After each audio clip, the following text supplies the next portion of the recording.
नमः रामकस्य कालभीमभुजो रामस्य सर्वं वशे रामे भक्तिरखण्डिता भवतु मे रामत्वमेवाश्रय माता रामो मत्पिता रामचन्द्रः स्वामी रामो मत्सखा रामचन्द्रः सर्वस्वं मे रामचन्द्रो दयालुर्नान्यं जाने नैव जाने न जाने। वसुदेवसुतं देवं कंसचाणूरमर्दनं देवकी परमानन्दं कृष्णं वन्दे जगद्गुरुं कृष्णं वन्दे जगद्गुरुं। श्रीकृष्ण गोविन्द हरे मुरारे हे नाथ नारायण वासुदेव। श्रीकृष्ण गोविन्द हरे मुरारे हे नाथ नारायण वासुदेव। श्रीकृष्ण गोविन्द हरे मुरारे हे नाथ नारायण वासुदेव। बोले वृंदावन बिहारी लाल की श्री जगन्नाथ भगवान की श्री बद्रीनाथ भगवान की श्री अयोध्यानाथ भगवान की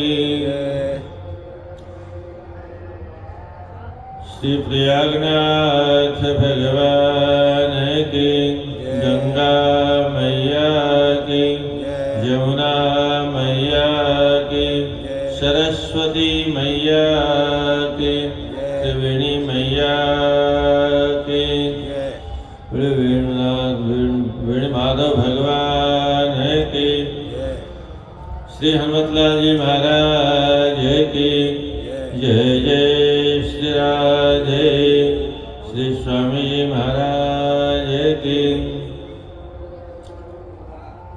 सज्जनों, स्कंद पुराण के अंतर्गत प्रयाग महात्म्य के उपक्रम में कल आप मानस तीर्थों की चर्चा श्रवण कर रहे थे।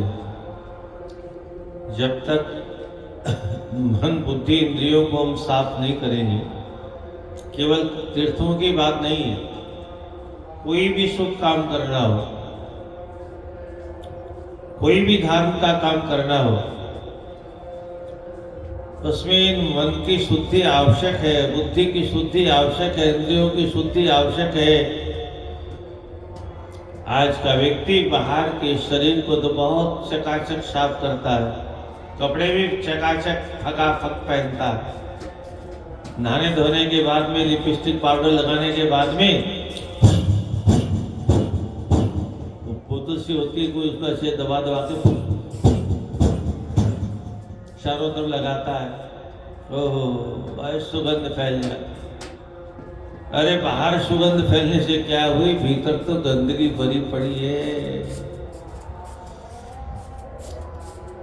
शरीरम मुखम स्वच्छं कृतं नित्यं। मुखम, क्या क्या अद्भुत श्लोक है शास्त्रों में। मुखम स्वच्छं कृतं नित्यं परेशान दृष्टि कारणात्। व्यासी कहते हैं मनुष्य दूसरे को दिखाने के लिए अपना मुख तो साफ रखता है, दूसरे को दिखाने के लिए कपड़े बहुत साफ सुथरे पहनता, चकाचक प्रेस किया हुआ, ऊपर से स्प्रे करता है, दुनिया को दिखाने के लिए, पर अंतर्यामी परमात्मा जिस हृदय में बैठे हैं उस हृदय को साफ करने की कोई भी विधि हमारे पास नहीं।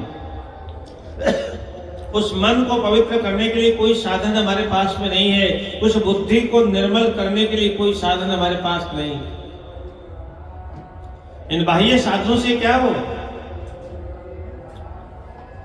मुखम स्वच्छम कृतम नित्यम परेशान दृष्टि कारणात् अंतःकरण कृतम स्वच्छम जिससे स्वयं परमात्मा दृश्यते, जिसको स्वयं परमात्मा भीतर बैठ के देखता है। परमात्मा सबके भीतर बैठा हुआ है और सबके अंतःकरण को देखता है। तो जहां सफाई करने की आवश्यकता है उसकी तो सफाई हम करते नहीं। दुनिया को दिखाने के लिए, अरे दुनिया वाह वाह कर भी देगी तो कुछ होने वाला नहीं है। पर परमात्मा अगर एक बार कृपा दृष्टि कर देंगे तो हमारे 84 लक्ष योनियों में भटकने की परंपरा समाप्त हो जाएगी। तो वे श्री शर्मा तीर्थ यात्रा करता हुआ प्रयाग से काशी पहुंचा। काशी में 1 वर्ष रहने के बाद में वहां से द्वारकापुरी और द्वारकापुरी से महाकालेश्वर उज्जैन का दर्शन करता हुआ हरिद्वार पहुंचा। हरिद्वार में व्रत करने के बाद में, पिंडदान करने के बाद, श्राद्ध करने के बाद, ब्राह्मणों को भोजन कराने के बाद, क्योंकि तीर्थ में बहुत विधि से रहता था। तीर्थ में रहने की विधि और भी, नीचे सोना चाहिए, ऊपर नहीं सोना चाहिए।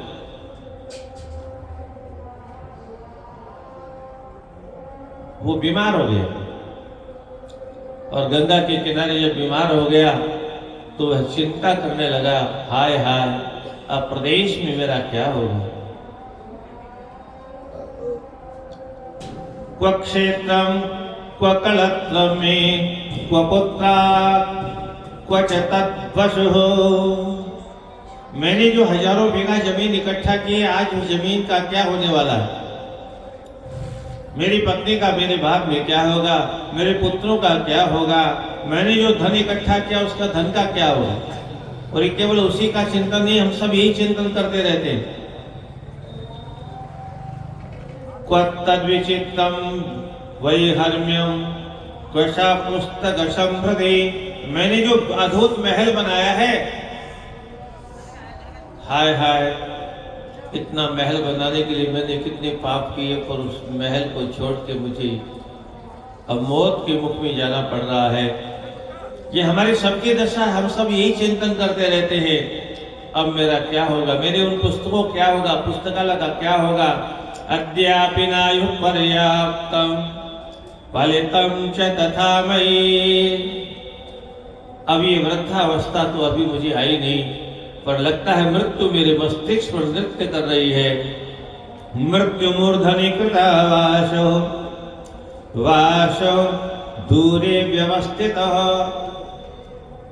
और यही चिंतन प्रत्येक व्यक्ति को करना चाहिए। मृत्यु हमारे मस्तिष्क पर बैठी है हमेशा। महर्षि वाल्मीकि में भगवान राम भरत से कहते हैं, भरत सहैव मृत्युर्व्रजते सहैव तिष्ठते गत्वा सुदीर्घमध्वानं सहैवा विनिवर्तते। हे भरत, मृत्यु जानते हो? मनुष्य की मृत्यु का जन्म कब होता है? तो जब मनुष्य का जन्म होता है उसी के साथ साथ उसकी मृत्यु का भी जन्म होता है। उसी क्षण, जिस क्षण जन्म होता है उसी क्षण उसकी मृत्यु का भी जन्म होता है। और इतना ही नहीं, वह मृत्यु मनुष्य के साथ में हमेशा रहती है। वह बैठता है तो मृत्यु बैठ जाती है, मनुष्य खड़ा होता है तो उसके साथ में उसकी मृत्यु खड़ी हो जाती है। वह सोता है तो मृत्यु सो जाती है, वह उड़ता है तो उठ के खड़ी हो जाती है, वह दौड़ता है तो मृत्यु दौड़ती है, वह विदेश जाता है तो मृत्यु भी उसके साथ में विदेश जाती है। गत्वा सुदीर्घमध्वानं सहैव विनिवर्तते। बहुत लंबी दूरी यात्रा करने के बाद में मनुष्य जहां कहीं जाता है, थाईलैंड, पोलैंड, न्यूजीलैंड, इंग्लैंड, जहां भी जाता है वहां वहां मृत्यु उस मनुष्य के साथ जाती है, और जब लौट के वापस आता है तो मृत्यु भी वापस आ जाती है। एक क्षण भी किसी भी प्राणी का साथ मृत्यु छोड़ती नहीं। जैसे परमात्मा हमेशा हमारे साथ रहते हैं, जैसे वायु देवता हमारे साथ हमेशा रहते हैं, जैसे अन्य देवता हमारे साथ हमेशा रहते हैं, ऐसे मृत्यु भी प्रतिक्षण प्रत्येक व्यक्ति के साथ ही रहते हैं। शास्त्र तो यहां तक कहता है, गृहीत्वा इव केशेषु मृत्युना धर्ममाचरेत। प्रत्येक मनुष्य को मृत्यु का दर्शन कहां करना चाहिए? बोले हमारे बालों को मृत्यु ने अपने हाथों से पकड़ रखा है। एक हाथ में नंगी तलवार लेकर के खड़ी हुई है, प्रत्येक व्यक्ति के साथ हमेशा चलती रहती है। जब समय आएगा उसी समय खेल खत्म कर। अब आप कल्पना करो, आप तो कहोगे मृत्यु तो एक होती होगी, और इंसान तो कितने हैं, मनुष्य तो कितने, जीव जंतु तो कितने, 84 लाख योनियां हैं, प्रत्येक व्यक्ति के साथ में मृत्यु कैसे रहती होगी? यही तो अद्भुत विज्ञान है परमात्मा का। प्रत्येक व्यक्ति के साथ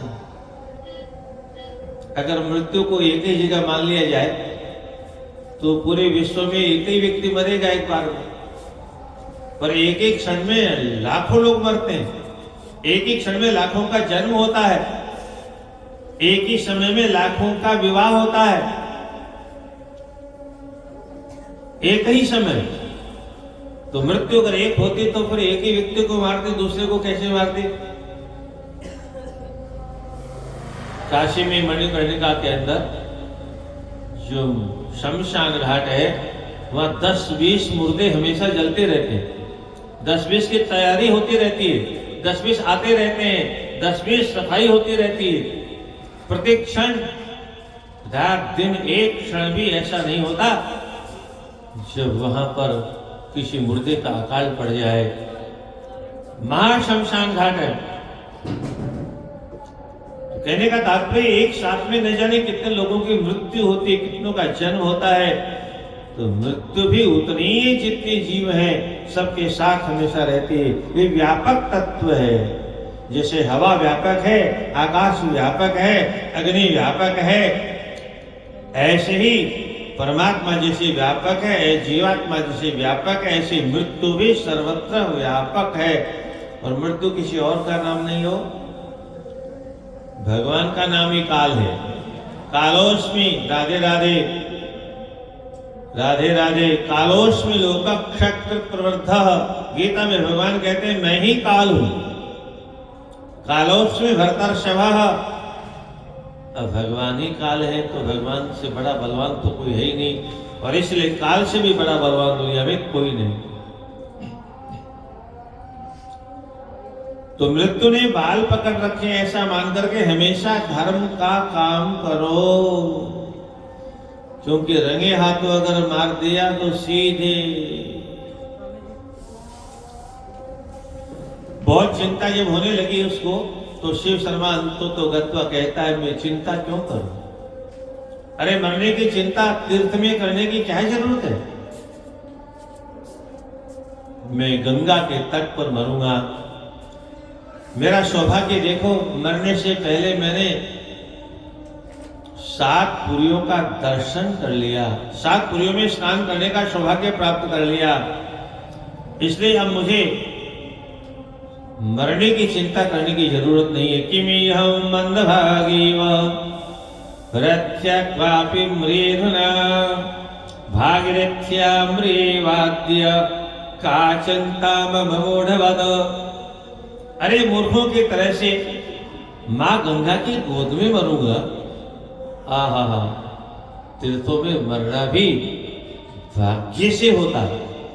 हालांकि ये बात अलग है, यहाँ हादसे में जो लोग मर गए उनकी भावना ऐसी नहीं थी।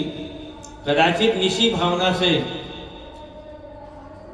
मरते समय मौत जब उनके मस्तिष्क पर तांडव नृत्य कर रही थी, उस समय कदाचित ये भावना आ जाती कि हम तो माँ की गोद में मर रहे हैं, हम तो माँ त्रिवेणी की गोद में मर रहे हैं, हमारा तो कल्याण हो ही जाएगा, निश्चित कल्याण। हालांकि फिर भी तीर्थों में मरना ये मंगलकारी है। ये बात अलग है कि कुछ लोग छाती पीट के रो रहे हैं। किसी भाग्यशाली का ही मां गंगा के तट पर अंतिम श्वास लेने का अवसर मिलता है, क्योंकि शास्त्र कहता है भागीरथ्याम्री वाद्य का चिंता मम मूढ़वत। भागीरथी के तट पर मरने वाले को चिंता करने की कोई जरूरत नहीं। ये मां गंगा की महिमा है।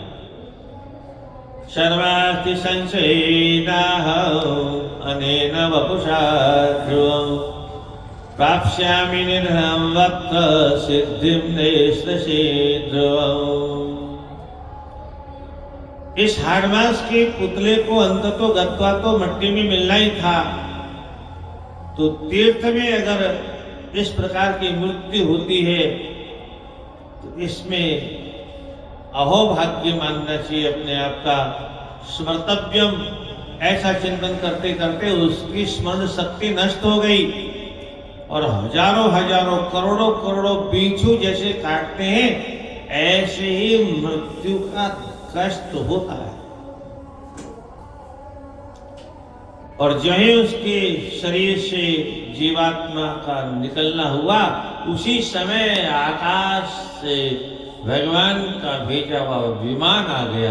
बोले गंगा महारानी की जय। वैकुंठ भगवान ने विमान भेजा उसे लाने के लिए। तावद वैकुंठ भवन विमानम समुपस्थितम् तारक्षोपलक्षितो यत् ध्वजाति समुच्छितः। उस विमान पर गरुड़ की ध्वजा लगी हुई। दिव्य दिव्य कन्याएं पुष्पों की वर्षा कर रही थी, चमर डुला रही थी। हजारों हजारों कन्याएं उस विमान को लेकर के जो दो महापुरुष आए, उन्होंने जीवात्मा को श्रृंगार करके विमान पर बैठाया और उस जीवात्मा ने प्रणाम करते हुए उनसे पूछा, मैं आपका नाम जानता तो नहीं हूं, पर आपके स्वरूप को देख करके मैं निश्चित कह सकता हूं आप में एक पुण्यशील है और एक सुशील है। ये दोनों उन गणों के नाम थे जो अपने तपोबल के द्वारा वह ब्राह्मण बिना बताए ही जान गए। आप पुण्यशील हो, सुशील हो। दोनों ने कहा आप भगवान के भक्त हो, आपको कुछ भी अविदित नहीं है, निश्चित ही हम भगवान के गण हैं। पुण्यशील और सुशील हमारा नाम है। और इस प्रकार से चर्चा करते हुए दोनों ने विमान को ऊपर की ओर उड़ा दिया और उसके बाद में पिशाच लोक मिला सबसे पहले। अब इन लोगों का वर्णन करने का समय नहीं है। कौन कौन पिशाच लोक में जाता है? जो धन कमा के धरती में गाड़ देता है, दान नहीं करता है, और कदाचित दान करता है तो दान करने के बाद में कष्ट होता है उसको, हाय हाय इतना दान कर दिया। ऐसे लोग पिशाच लोक में जाते हैं। तो उस पिशाच लोक का वर्णन किया। एक में पिशाच लोक में जाने वालों की एक विशेषता बताई यहाँ पर। एक वही जानन्ति कुलपोच्यो ह्योद्विजः तस्मै गा प्रयच्छन् संप्रयच्छन्ति मन्यते तद्वचः। पिशाच लोक में वो लोग जाते हैं जो और तो कोई पुण्य नहीं करते, परंतु ब्राह्मणों को बहुत मानते हैं। ब्राह्मणों को गौदान करते हैं, ब्राह्मणों को भूमि दान करते हैं और ब्राह्मणों को अपना कुल पूज्य मान करके उनकी सेवा करते हैं। और उसी सेवा के बल पर मरने के बाद उनको पिशाच लोक की प्राप्ति होती है। पिशाच लोक के बाद में जब और विमान ऊपर उठा तो गुह्यक विमान आया, यक्षों का लोक आया, उससे ऊपर गंधर्व लोक आया और गंधर्व लोक के ऊपर एक दिव्य लोक आया। दोनों ने गुणों से पूछा, ये कौन सा लोक है? बोले ये यमलोक है। ध्यान से सुनिए, कैसा अद्भुत दृश्य है। यहाँ यमराज चूंकि धर्मराज के रूप में सामने आते हैं, क्योंकि वो पुण्यात्मा था, इसलिए यमराज ने भयंकर रूप वाला दर्शन नहीं दिया, सौम्य स्वरूप वाला दर्शन दिया। और केवल दर्शन ही नहीं दिया, यमराज ने साधु साधु कहा, धन्यवाद दिया उस ब्राह्मण को। ध्यान से सुनिए क्या कहा, साधु साधु महाबुद्धि शिव शर्मन द्विजोत्तम। हे द्विजोत्तम, ब्राह्मणों में उत्तम ब्राह्मण शिव शर्मा, तुम बहुत भाग्यशाली हो। तुमने अपने जीवन में बहुत उत्तम उत्तम कर्म किए हैं। यहाँ तो हमको घर वाले ही साधुवाद नहीं बोलते, पड़ोसी भी नहीं बोलते, गांव वाले भी गालियां देते हैं, परंतु पुण्यात्मा को यमराज भी साधुवाद देता है। वेदाभ्यास कृतम, तुमने वेदों का अभ्यास किया, चारों वेदों का अध्ययन किया, गुरुजनों की सेवा की, माता पिता की सेवा की, और धर्म शास्त्रों का अध्ययन किया, पुराणों का अध्ययन किया। तुमने दुष्टों से दूरी बना के रखी, इसलिए तुम बहुत भाग्यशाली हो। तुमने अपने इस मरने वाले शरीर को अपने पुण्यों के जल से स्नान करवाया और सारे पापों को धो दिया। सुतीर्थ पुण्य पुण्येन सम्यक विनिमितं त्वया। इसीलिए हे शिव शर्मा, विद्वान लोग पंडितों का आदर करते हैं, विद्वान लोग ज्ञान का आदर करते हैं। अहक्षेपम न क्षिपन्ते क्षणमेकं ते बुधाः, और विद्वान लोग एक क्षण भी व्यर्थ बर्बाद नहीं करते हैं, शास्त्रों का चिंतन करते रहते हैं। काव्य शास्त्र विनोदेन कालो गच्छति धीमताम्। जो बुद्धिमान लोग हैं उनका समय कैसे व्यतीत होता है? धर्म शास्त्रों की चर्चा करने में, धर्म शास्त्रों का अध्ययन करने में, धर्म शास्त्रों की व्याख्या करने में उनका समय जाता है। और जो दुष्ट हैं व्यसनेन कलहेन वा, या तो शराब पीएंगे, जुआ खेलेंगे, ताश खेलेंगे, मोबाइल देखेंगे, अथवा झगड़ा करने में समय व्यतीत करेंगे। तुम बड़े भाग्यशाली हो, तुमने अपने नाशवान शरीर से दिव्य तपस्या करके, तीर्थ यात्रा करके अपने आप को धन्य बना लिया। निमिषांच विंशशान सर्मर्ते प्राणन्ति प्राणनो ध्रुव तत्रापि च प्रवृत्ते अग कर्मणि गृह्यते। पुण्यात्मा का धर्मराज भी सम्मान करते हैं। और अंतिम में धर्मराज, बहुत लंबी चर्चा यह है, अंतिम में धर्मराज कहते हैं ममाज्ञा दीयतां तस्मात् सहायं करवाणि केवं। आश्चर्य है सज्जनों, धर्मराज कहते हैं, धर्मराज ब्राह्मण से कहते हैं आप मुझे आज्ञा करो, मैं आपकी क्या सेवा करूं। यह है पुण्य की महिमा, यह धर्म की महिमा। धर्मराज पूछते हैं मैं तुम्हारी क्या सेवा करूं। यहाँ तो औलाद भी नहीं पूछती पिताजी हम आपकी क्या सेवा करें, हैं? धर्मराज यमराज कहाँ पूछने वाले हैं? बुढ़ापे में पत्नी भी नहीं पूछती, उसको भी पोता खिलाने में मन लगा रहता है। बड़ी समस्या है। बहुत से लोग बुढ़ापे में तीर्थ में रहना चाहते हैं। बहुत लोग हम जानते हैं प्रत्यक्ष रूप से, वृंदावन आते हैं, 10-20 दिन रहते भी हैं, पर बराबर नहीं रहते। बोले क्या करें महाराज, घर वाली पोतों के पीछे लगी रहती है, वो यहाँ रहती नहीं, इसलिए हम अकेले क्या करें, कभी कभी आ जाते हैं। दोनों में पति पत्नी में झगड़ा। वो कहते चलो तीर्थ में क्या करना है, मरना है, पोता पोती साथ जाने वाले नहीं है, पर दादी का ममता का डोरा बंधा हुआ पोतों में। राजस्थान में तो एक और परंपरा है, पड़पोता हो जाए तो सोने की सीढ़ी पर चढ़ाता है। छत्रमल जी वो सोने की सीढ़ी कितनी बड़ी होती है, देखिए कभी? नहीं देखी। एक ऐसे पैरवे भर की होती है। अब गलती से पैर रखने का चेष्टा की और गिर पड़े तो हड्डी और टूट जाएगी, स्वर्ग तो जाएगा नहीं और जिंदगी नरक बन जाएगी। पड़पोता होगा, सोने की सीढ़ी चढ़ाएगा और हम सर से वैकुंठ पहुंच जाएंगे। क्या बात, कैसी कैसी परंपराएं है देश में। ममाज्ञा दीयताम तस्मात् साहाय्यम, क्या तुम्हारी सहायता करूं, मुझे आज्ञा दो। धर्मराज कहते हैं कुछ पुण्यात्मा से, इतनी सुंदर सुंदर कथाएं सुनकर के भी अगर कोई पुण्य करने की इच्छा नहीं करता है तो कैसा दुर्भाग्य है हमारा। अद्य धन्योतरोस्मि, धर्मराज कहते हैं आज तुम्हारा दर्शन करके मैं धन्य हो गया। क्या यहां तो बुद्धों की शक्ल नहीं देखना चाहते बेटा भूत। अद्य धन्यतरोस्मि यद दृष्टो भगवद गुणो भगवद गणो सेवा सदैव वेगेया गोप्याप्य श्रीमच्चरण सन्निधो। आज मैंने तुम्हारा दर्शन किया और भगवान के पार्षदों का दर्शन किया।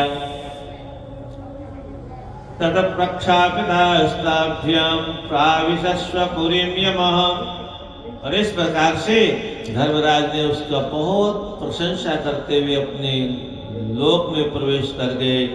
अब शिव शर्मा ने पूछा, महाराज जी बात बताओ, हमने तो सुना है यमराज बहुत भयंकर होते हैं, हमने तो सुना है यमराज बड़े कठोर स्वभाव वाले होते हैं, बड़े विकराल आकृति वाले होते हैं, और ये तो बड़े सौम्य थे, बड़े सुशील थे, बड़े मधुर बोलने वाले थे, दर्शनीय भी थे, कमनीय भी थे। आहा, दम दम दम दम दमक रहे थे, चमक रहे थे। यमराज तो बहुत संसार में यमराज के बारे में बहुत सुना जाता है। यमदूत बड़े भयंकर होते, खूंखार होते हैं, क्रूर होते हैं, कठोर होते हैं, कर्कश होते हैं। उनकी शक्ल देख करके आदमी कांप जाता है, डर के मारे मलमूत्र का विसर्जन होता है। कभी देखा हो ना, मरने वाले को ध्यान से देखना, उसकी घिघी बजाती हो, ऐसा क्यों करता है? मालूम है क्यों करता है? नहीं मालूम। होता क्या है, मरने वाले व्यक्ति के पास में जब यमदूत आते हैं तो उसकी जीवन की पूरी रील लेकर के आते हैं। क्या लेके आते हैं? उसने जन्म से लेके मृत्यु पर्यंत जो जो पाप पुण्य किए सारी रील उसके सामने वो ऑडियो चला देते हैं, टीवी चला देते हैं, सीसीटीवी कैमरा खोल करके बोले ले देख तुमने क्या क्या किया। और उसको जब देखने लगता है तब कहता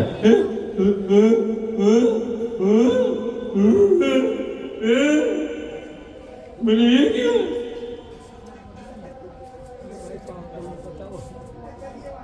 और ऐसे डर के मारे उसका मलमूत्र निकल जाता है और प्राणांत हो जाता है। ये होता, प्रत्यक्ष होता है कि नहीं? शास्त्र को पढ़ने से पता चलता है, रोंगटे खड़े हो जाते हैं। शास्त्र में किस किस पाप का क्या क्या दंड लिखा है। अभी सामने आने वाला यमराज क्या कैसे होते हैं और अपने सेवकों को किस पाप का क्या क्या दंड देने का आदेश देते हैं। तो यमराज तो बहुत कठोर होते हैं महाराज, हमने तो बड़ा सरल रूप देखा, इसका कारण आप बताइए। और तब भगवान के पार्षद कहते हैं, सुनो सौम्य सुसौम्योषो, ध्यान से सुनो। ये जो धर्मराज है और जो यमराज है, ये दो पद नहीं, एक ही पद है। व्यक्ति भी एक ही है, एक ही कुर्सी पर बैठते हैं। दो नाम क्यों है? पापियों को दंड का जब विधान करते हैं तो उनको यमराज कहते हैं, और धर्म करने वाले लोगों को धर्म का फल देते हैं, तब इनको धर्मराज कहा जाता है।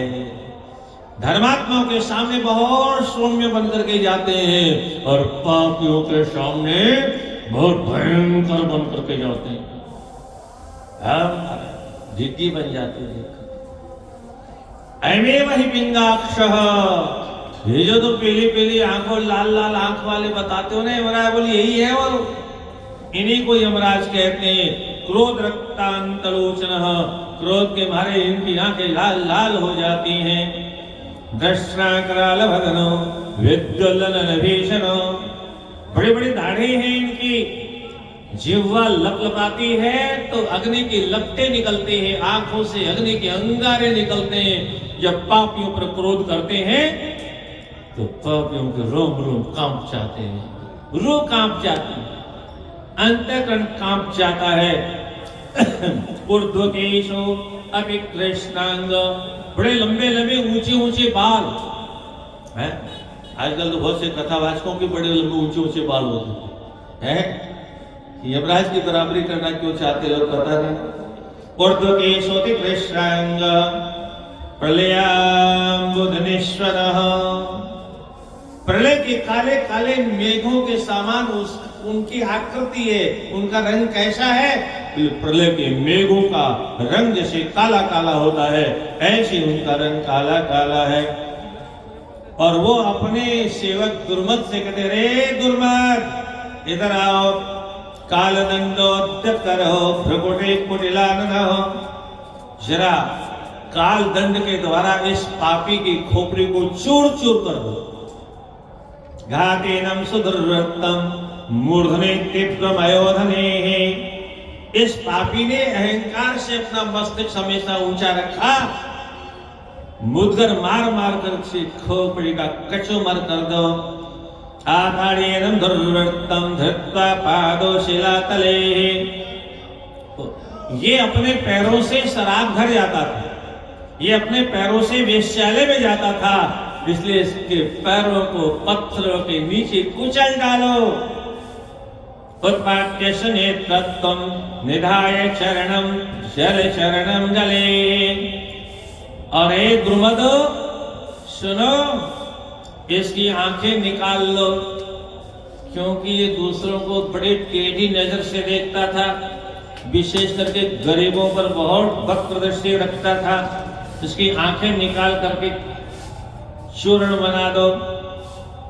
एतस्य गलावोत्फुल्लो क्षरेण सुविपाटयः, सूर्य के द्वारा इसके गले को काट डालो। पाशेन कंठम बद्धोरास्य समलंब्य भूरहे, अरे भूरहे, भूरे भूरे बालों वाले यमदूत को बुला के कहते हैं, इसके रस्सियों से इसके कंठे को बांध डालो, क्योंकि इसने न जाने कितनों को फांसी पर लटकाया है। विदार्यस्य मूर्धनम करपातेन दारुणं प्राशघातेन तास्यास्यं समुच्चूर्ण चूर्णे दारुणे, इसके मस्तिष्क को हाथ के तीखे तीखे अस्त्र शस्त्रों के द्वारा विदीर्ण कर डालो।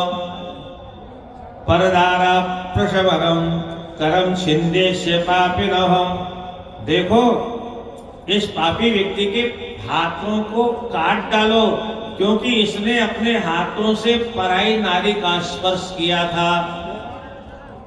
कुछ लोग कहते हैं, वो विशेष करके माताएं कहती हैं, स्त्रियों को तो पातिव्रत धर्म के बारे में बहुत शास्त्रों में लिखा है, पंडित लोग भी बहुत कहते हैं पातिव्रत धर्म का पालन करना चाहिए, पुरुषों पर कोई रोक नहीं। ऐसा नहीं है सज्जनों, हमारे यहाँ शास्त्रों में किसी भी पुरुष को स्वतंत्र आचरण करने का अधिकार नहीं है, स्वेच्छाचारी बनने का अधिकार नहीं है। पाप करेगा तो दंड उसको भी भोगना पड़ेगा। परदारगृहं यातु पादश्चास्य विखंडय, पर नारी के घर ये अपने पैरों से चल के गया, इसलिए इसके पैरों को कुचल डालो।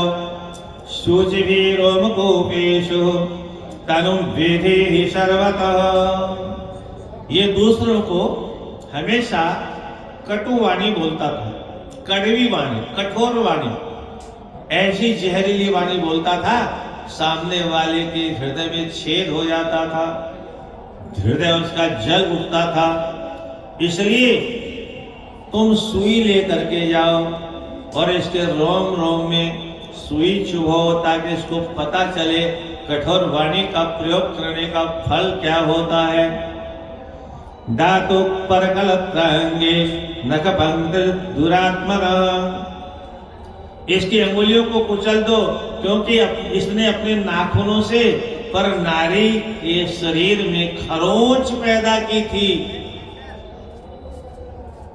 परदानमुखघ्रातु मुखे निश्चिव्यस्य ही, इस पापी के मुख में थूक से भर दो, क्योंकि इसने पर नारी के मुख को सूंघा था।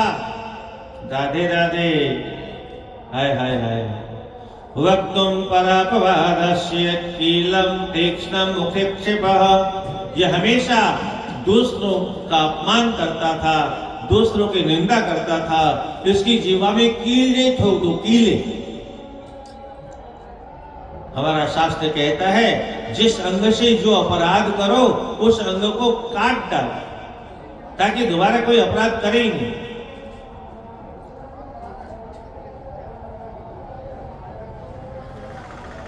भरे भर्जन भर्जेन्नंच चणगम तप्त बालुक कर्पूरे धाष्टे विकट वक्तत्वं परसंतापकारिणं।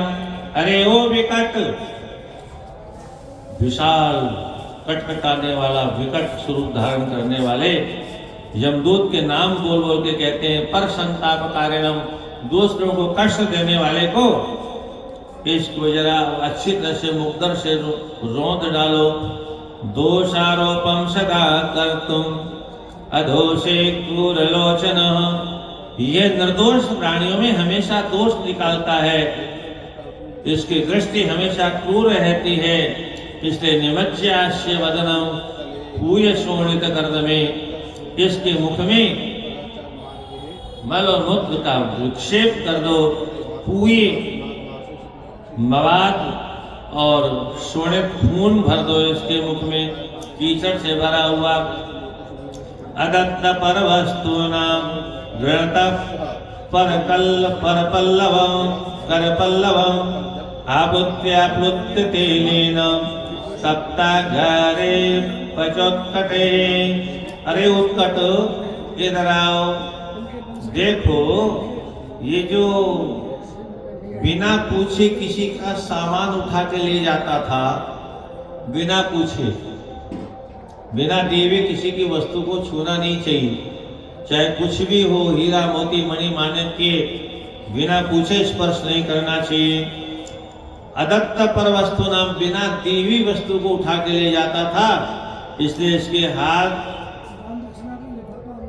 जैसे कर पल्लव हैं, कमल जैसे इसके हाथ हैं, इसको तपते हुए गरम गरम तेल में खोल डालो।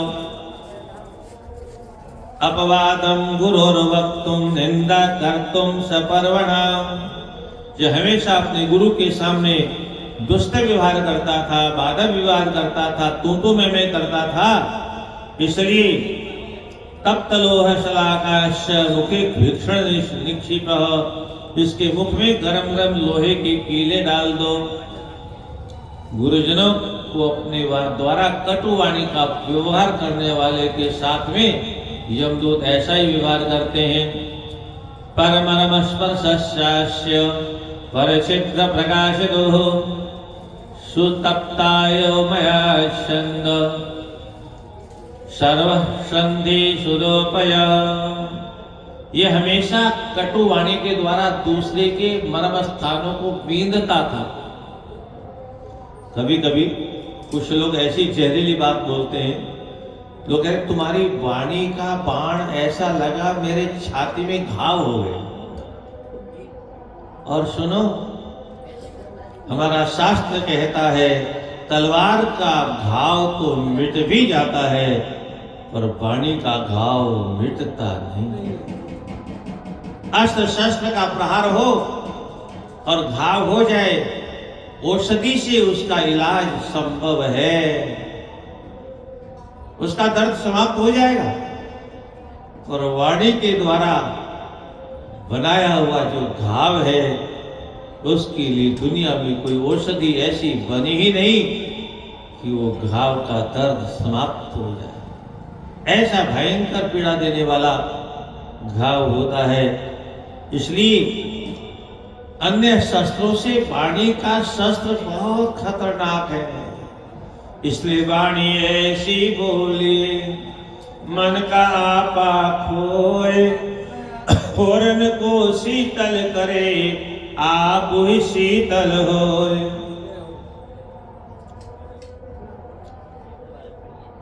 मधुर वाणी बोलना चाहिए, मीठी वाणी का प्रयोग करना चाहिए। स्वतप्ता मया सर्व संदेश रूपया, इसके रोम रोम में कीले गाड़ दो। अनेन दीयमानेन स्वेन सेद्धुं पापकारिणः आच्छेतु परवृत्तिनां वृत्तिनां जीवछिन्द्यस्य दुर्मुखः। अरे वो दुर्मुख, नाम भी ऐसे ही है, जिसका मुख बड़ा भयंकर होता, दुष्ट मुख। दुर्मुख इधर आओ। ये बार बार मना करने के बाद में, गुरुजनों के समझाने के बाद में भी पाप करने से मानता नहीं था, दूसरे के धन को छीने बिना मानता नहीं था, दूसरे को गाली गलौज किए बिना मानता नहीं था। इसकी जीवा को काट डालो। देवस्वोक्तुम प्रोडास्य ब्राह्मणस्वस्य भोजन। अरे ओ क्रोड़, एक दूत है यम के जिसका नाम है क्रोड़। इधर आओ, देखो ये सामने जो व्यक्ति आ रहा है ना, ये ब्राह्मण का धन चुराने वाला है। स्वदत्ताम परदत्ताम वा ब्रह्मवृत्ति हरेक्षयः 60 वर्ष सहस्त्राणि विष्टायाम जायते क्रमे। अपना दिया हुआ हो अथवा दूसरे किसी को ब्राह्मण को दिया हो, अथवा ब्राह्मण का अपना स्वयं परंपरा से प्राप्त धन हो, उसको कोई छीन लेता है तो 60,000 वर्षों तक वह विष्टा का कीड़ा बनता है।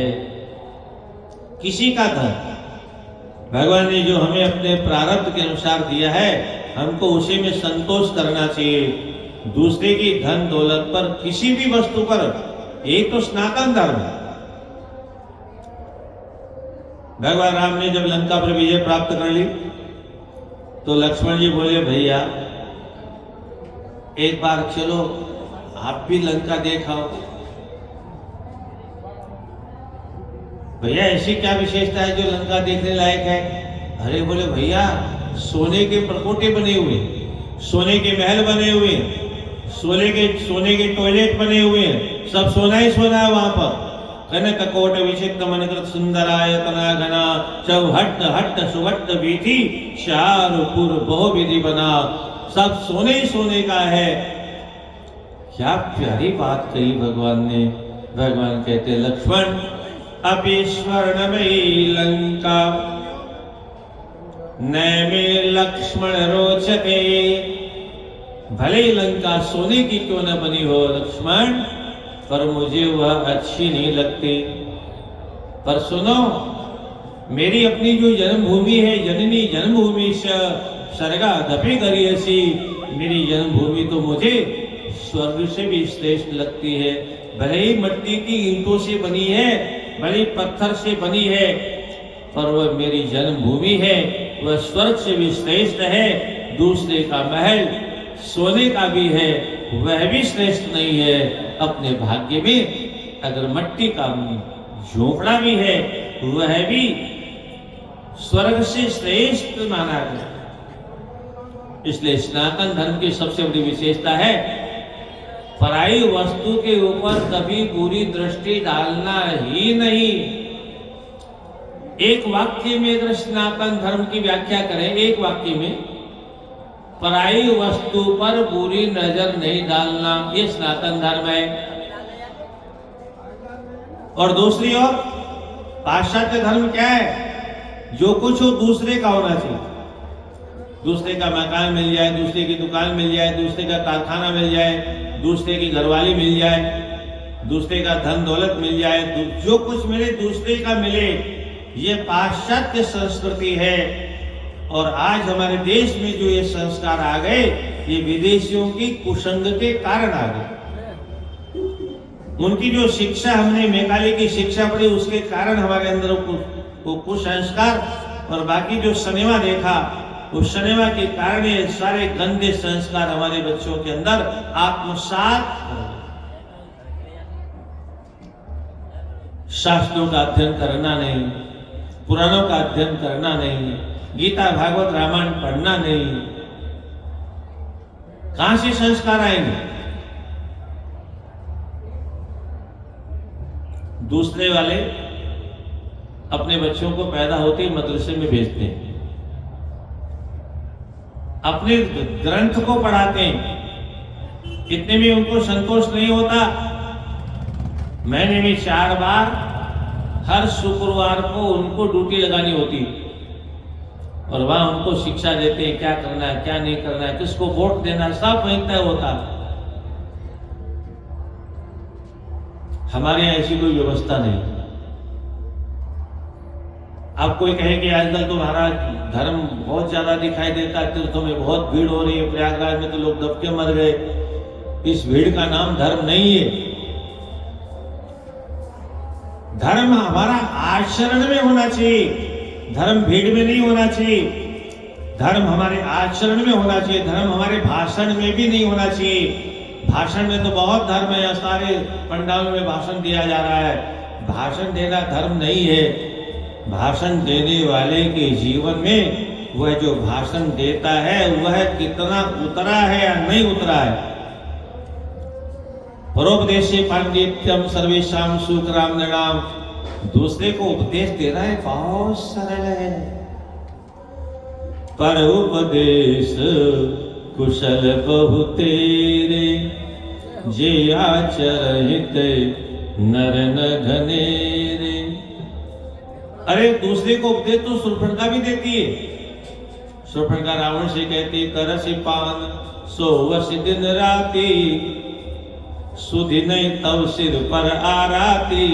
राजनीति बिनु धन बिनु धर्मा, प्रभु समर्पे बिनु सब कर्मा। उसने कब शुभ कर्म किया, कब भगवान को अर्पण किया? कभी नहीं किया। पर कितनी प्यारी बात कहती है, हरि समर्पे बिनु शुभ कर्मा। शुभ कर्म उसने कभी किया नहीं, न कभी भगवान को अर्पण किया। पर दूसरे को उपदेश देना ये राक्षसी सिद्धांत है, ये मानवीय सिद्धांत नहीं है, ये देवी सिद्धांत नहीं है, ये भगवती सिद्धांत नहीं है। राक्षस प्रवृत्ति के लोग दूसरे को उपदेश देते, स्वयं को नहीं। दूसरों के लिए सब नाशवान है, अपने लिए कुछ भी नाशवान नहीं है।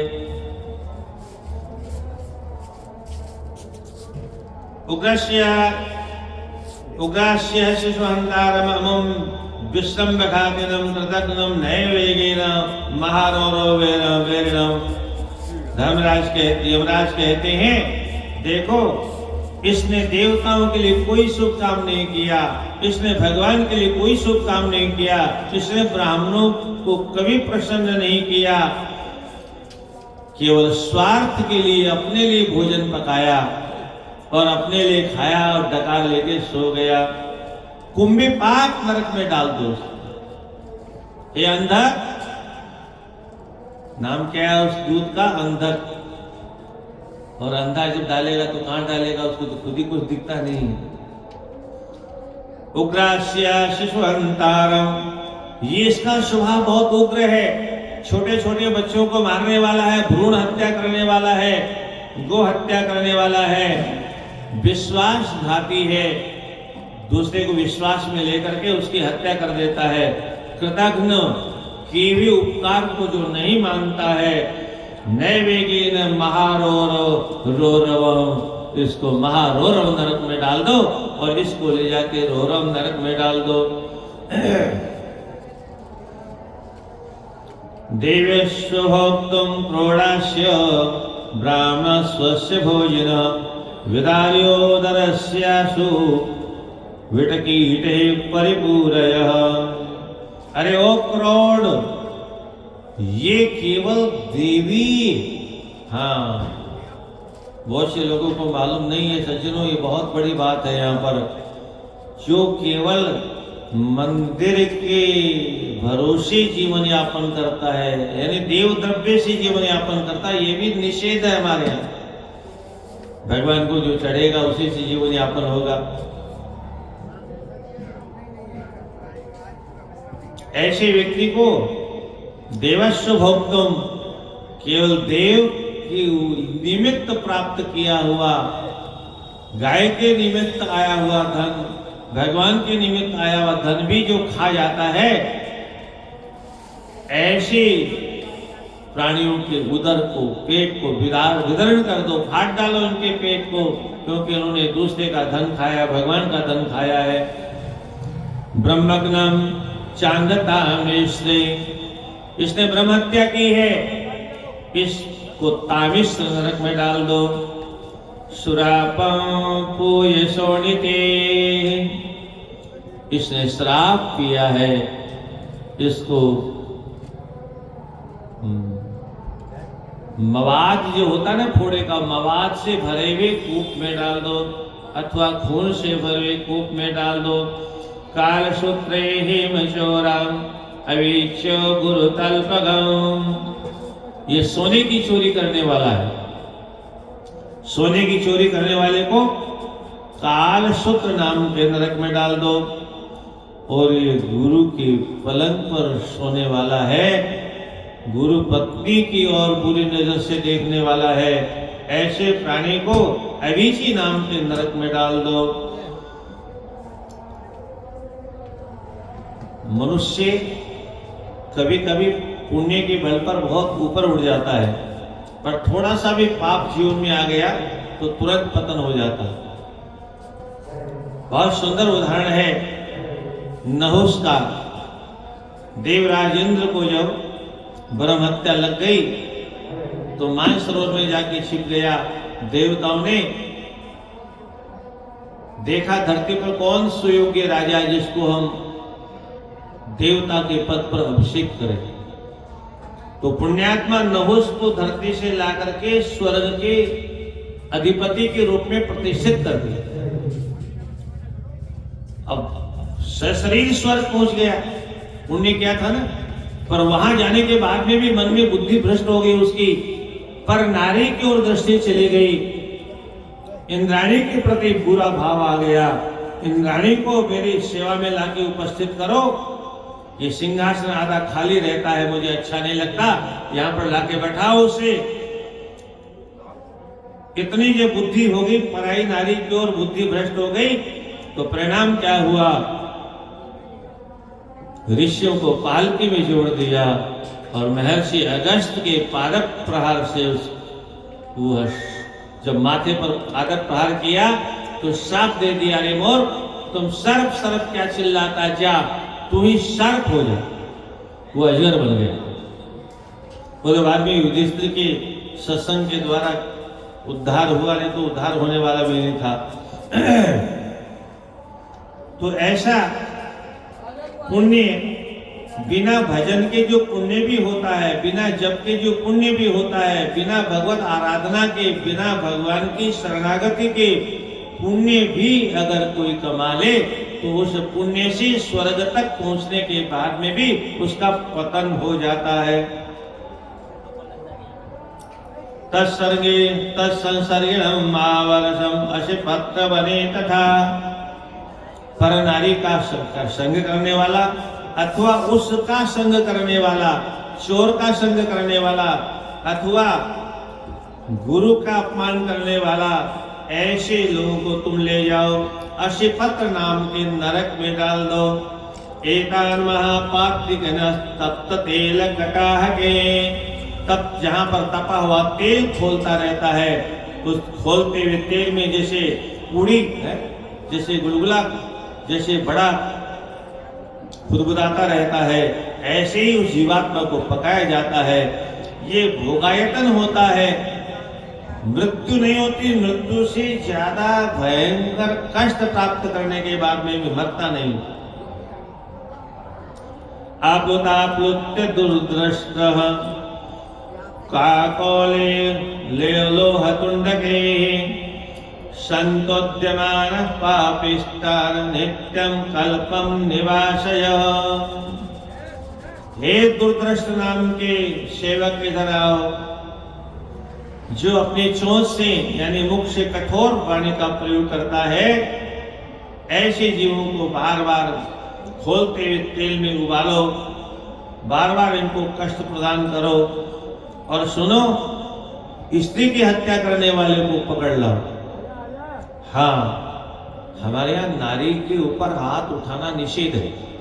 किसी भी शास्त्र में नारी के ऊपर हाथ उठाना निषेध है। और हमारे यहाँ तो वाल्मीकि जी लिखते हैं, अवध्या सर्वभूतानां योषदः क्षम्यतामिति। किसी भी प्राणी के लिए नारी अवध्य है। इस बात को, एक शब्द को बहुत ध्यान से सुनिए आप। अवध्या सर्वभूतानां, किसी भी प्राणी को नारी पर हाथ नहीं उठाना चाहिए। इस नियम का पालन मनुष्य को छोड़ के सब करते हैं। क्या? इस नियम का पालन मनुष्य को छोड़ के सब करते हैं। एक मनुष्य है कलयुग में जो नारी पर हाथ उठा लेता है, बाकी संसार में कोई भी प्राणी आपको नारी पर हाथ उठाता हुआ नहीं मिलेगा। एक सांड हजारों गायों के बीच में रहता है, पर कभी भी वो गाय के ऊपर प्रहार, बछिया पर कभी प्रहार, सांड को देख लेगा तो खून खोल जाए। सांड को देखेगा तो खून खोल जाएगा उसका, कोसों दूर से गंध लेके दौड़ आएगा मारने के लिए। तो गायों को कभी नहीं मारता। ऐसे कुत्ता कभी कुतिया पर प्रहार नहीं करता, शेर कभी शेरनी पर प्रहार नहीं करता। हाँ, दूसरा शेर पता चल जाए जंगल में तो शेर का खून खोल जाएगा और वो टूट पड़ेगा उस शेर के ऊपर। दोनों लड़के मर जाएंगे बेशक, कोई चिंता की बात नहीं। पर शेर शेरनी पर प्रहार, संसार में 83,99,999 योनिया इस ईश्वर की बनाई हुई विधि का पालन करते हैं। केवल मनुष्य ऐसा नीच है, और यह भी विदेशियों की कुसंग के कारण। विदेशी जब तक नहीं आए थे तब तक हमारे देश में कोई भी व्यक्ति नारी पर प्रहार नहीं करता। क्यों? हमारे यहाँ पहला देवता अगर माना गया है तो उसका नाम है मातृ देवो भव। ये मातृ शक्ति देवता है। और हमारे यहाँ तो छोटी सी कन्या भी माँ के रूप में पूजी जाती है। आज भी नवदुर्गा आती है, प्रत्येक घर में कन्या की पूजा किस रूप में होती है? देवी के रूप में, भगवती के रूप में, आदि शक्ति के रूप में, जगत जननी के रूप में, पराम्बा के रूप में, दुर्गा के रूप में प्रत्येक घर में कन्या की पूजा होती है। यानी पैदा होती ही कन्या दुर्गा के रूप में पूजी जाती है। जिस देश में छोटी छोटी कन्याओं की पूजा होती है, उस देश में किसी कन्या का अपहरण कोई पाप बुद्धि से कैसे कर सकता? ये विदेशी सिखा गए। रावण जैसे राक्षसों की शिक्षा के कारण, सिनेमा वालों की शिक्षा के कारण आज ये पाप धरती पर होने लग गए। स्त्रीघ्नम, इसलिए स्त्री को हत्या करने वाले को पकड़ लाओ। गोघ्नम, गाय की हत्या करने वाले को पकड़ लाओ। कुछ लोग ऐसे हैं जो हमारी छाती पर रहते हैं और हमारी गौ माता को काट के खाएंगे। खाने के लिए बहुत से पदार्थ हैं, बहुत से मिष्टान्न हैं। क्या? दूध से कितने मिष्टान्न बनते हैं? घी से कितनी मिठाइयां बनती हैं? एक गाय के द्वारा कितने जीवों का पालन पोषण होता है, कितने मिष्टान्न बनते हैं, कितने दिव्य दिव्य पदार्थों का, व्यंजनों का हम उपभोग करते हैं।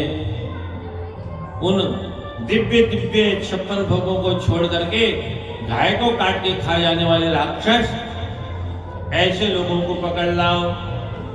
और मित्रघ्नम, जो मित्र की हत्या करने वाले हैं, ऐसे लोगों को सांगलिक नरक में ले आके डाल दो। उलम्बे क्षीरकालम ऊर्ध्वपाद मधोमुखम त्वचवश्य संदंसे त्रोटियत्वम महाभुजः। अरे ओ महाभुज वाले, ये यमदूतों के नाम है। लंबी भुजा वाले यमदूतियां आओ। देखो, पर नारी का इसने आलिंगन किया है, इसलिए इसके हाथों को मुद्गर से मार करके चूर चूर बना दो, हाथों को काट के फेंक दो। आश्लेष तो मित्र पत्नी है, भुजा उत्पाद्य शुचः, इसकी भुजाएं अपवित्र है, इसलिए इसको काट डालो। ज्वाला के महाघोरे नरके अवनिपातय यो अन्यना दाह्यति परक्षेत्रम परालय। देखो, इसने दूसरे के घर में आग लगाई, इसने दूसरे के खेत में आग लगाई, इसलिए जलती हुई ज्वाला इसके रोम रोम को जला डालो। किसी के घर में आग नहीं लगानी चाहिए, लगाना हो तो बाग लगाओ। कालकूटे च गरदम कूट साक्षाभिवादिनम मानकूटम तुलाकूटम कंठभोटे निपातय। इसने दूसरे को जहर दिया और झूठी गवाही दी, कोर्ट में कचहरी में खड़े होकर के झूठी गवाही, पैसा लेकर के ऐसे गवाही। अब हमको मालूम नहीं आजकल तो क्या करते हैं, वो पता नहीं क्या रखा रहता है कपड़े में, बोले कसम खाओ, गीता की सौगंध खाओ, गीता पर हाथ धर करके जो बोलूंगा सच सच बोलूंगा। अब भला बताओ, उसमें गीता है कि रामायण है कि भागवत, हमको तो पता नहीं। अरे हमको क्या, उस वकील को भी मालूम नहीं है, वकील की बात छोड़ो, जज को भी नहीं मालूम उसमें क्या रखा है, वो सदियों से रखा है, केवल हाथ रखवाते। ये हाथ रखने का, कसम खाने का विषय नहीं है सज्जनों, गीता जी को पढ़ाने का विषय है। गीता जी को पढ़ाना चाहिए स्कूलों में बच्चों को। गीता जब स्कूल में कोई बच्चा पढ़ेगा तब वो झूठी गवाही देना है कि नहीं देना उसको ज्ञान हो जाएगा। अभी तो उसे मालूम नहीं पाप क्या होता है, पुण्य क्या होता है, सत्य क्या होता है, असत्य क्या होता है। वैसा मिलेगा वो वैसा ही कर देगा। पर जब उसको मालूम होगा किस पाप का दंड कैसा होता है, और तब वह दंड के डर से कभी झूठ बोलेगा, गलत बोलेगा। इसलिए शास्त्रों को पढ़ाने की आवश्यकता है। केवल गीता पर हाथ रख करके बोलो, जो कुछ बोलूंगा झूठ झूठ बोलूंगा, झूठ के अलावा कुछ नहीं बोलूंगा। क्या? झूठ के अलावा कुछ नहीं बोलूंगा। न जज गीता पढ़ते हैं, न वकील गीता को पढ़ते हैं, न गवाही देने वाला गीता को पढ़ता है, कोई गीता को पढ़ने। ये हमारे देश में, इसीलिए मैं कभी कभी कहता हूँ 4 पुराण है, 4 उप पुराण है, 4 वेद हैं, 4 उपवेद हैं। 4 पुराण ने 4 वेद हैं, 4 उपवेद हैं, 18 पुराण है, 18 उप पुराण है, 108 उपनिषद है, गीता भागवत रामायण है। जिस देश में, उस देश में धर्म दिखाई नहीं देता, केवल ऊपर ऊपर ऊपर ऊपर धर्म का नाटक दिखाई देता है। भीतर हमारे यहाँ सब कोरा का कोरा। लाला विवेक दुर्प्रेक्ष्य तीर्थाप्सुष्टि विनन्नयः। अरे ओ दुर्प्रेक्ष, भयंकर दृष्टि वाले, इधर आओ। लाला भक्ष नाम के नरक में डाल दो इसको। इसने दूसरे पर नारी के थूक को चाटा है। आम पाके च गर्भग्नम शूल पाके अन्यता पिनः। इसको आम पाप के नरक में डाल दो, इसने गर्भ की हत्या की है। और आज हिंदुओं के अंदर ये बीमारी पैदा हो, लड़का लड़की की जांच कराओ, लड़की हो तो मार डालो। और फिर रोज जिंदगी भर हमारी छोरी की शादी नहीं हो रही महाराज। शादी कहां से होगी जब कन्या की हत्या करोगे, भ्रूण हत्या करोगे तो कन्या आएगी कहां से? और फिर हम दो हमारा एक ही पैदा करोगे तो बेटी कहां से आएगी? हिंदुओं की बुद्धि तो भ्रष्ट हो गई है।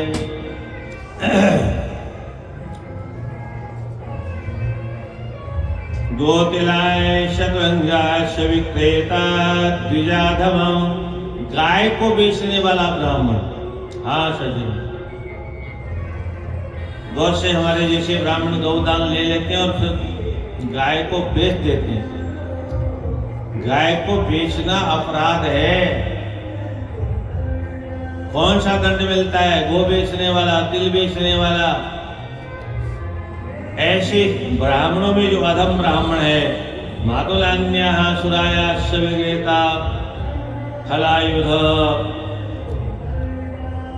सुरा बेचने वाले, शराब बेचने वाले, गरम गरम खोलते हुए तेल वाले कढ़ाइयों में इनको डाल दो।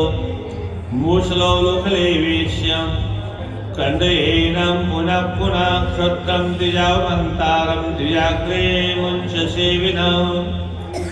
जो निम्न योनि में उत्पन्न होने के बाद में भी ब्राह्मणों का अपमान करता है, ऐसे जीवों को ले जाओ, नरक में डाल दो। नीचे मुख करके, ऊपर पैर करके। दीर्घग्रीव नाम के सेवक इधर आओ, इनको बहुत चकाचक पीड़ा प्रदान करो। पाश पाशे कशापाणे बद्धेताम शरणे दृढ़म। देखो हे पास पानी, इधर आओ, इसके पैरों को अच्छी तरह से रस्सियों से बांध दो और उसके बाद में भागना चाहे तो भागने मत दो। घातियंतो कशाघाते नयतम तप्त कर्दमे। गरम गरम कीचड़ में इसको डाल के स्नान कराओ और कोड़ों से इसकी पिटाई करो। इमाम स्त्रियम श्लेषयाशु पुंसले कुल कलमशाम। इसने पराई नारी का आलिंगन किया है, इसलिए तेना पतिनाम सार्धम तप्ताय समेन च। लोहे की मूर्ति से इसका आलिंगन करवाओ। स्वयं गृहीत्वा नियमम यस्तयेद अजितेंद्रियः।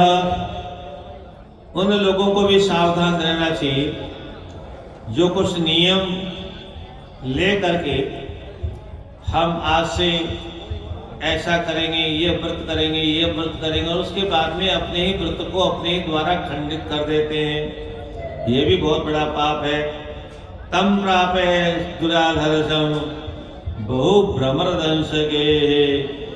ऐसे लोगों को हे दुराधर्ष, बहु भ्रमर दंश के, जहां बहुत बहुत मच्छर काटने वाले हैं, कीड़े काटने वाले हैं, ऐसे नरक में ले जाके डाल दो। ये प्रजा पालयन्ति पुत्रान्नेव निजोरजान दंडयन्ति च धर्मेण भूपा ते अस्य सभासदः।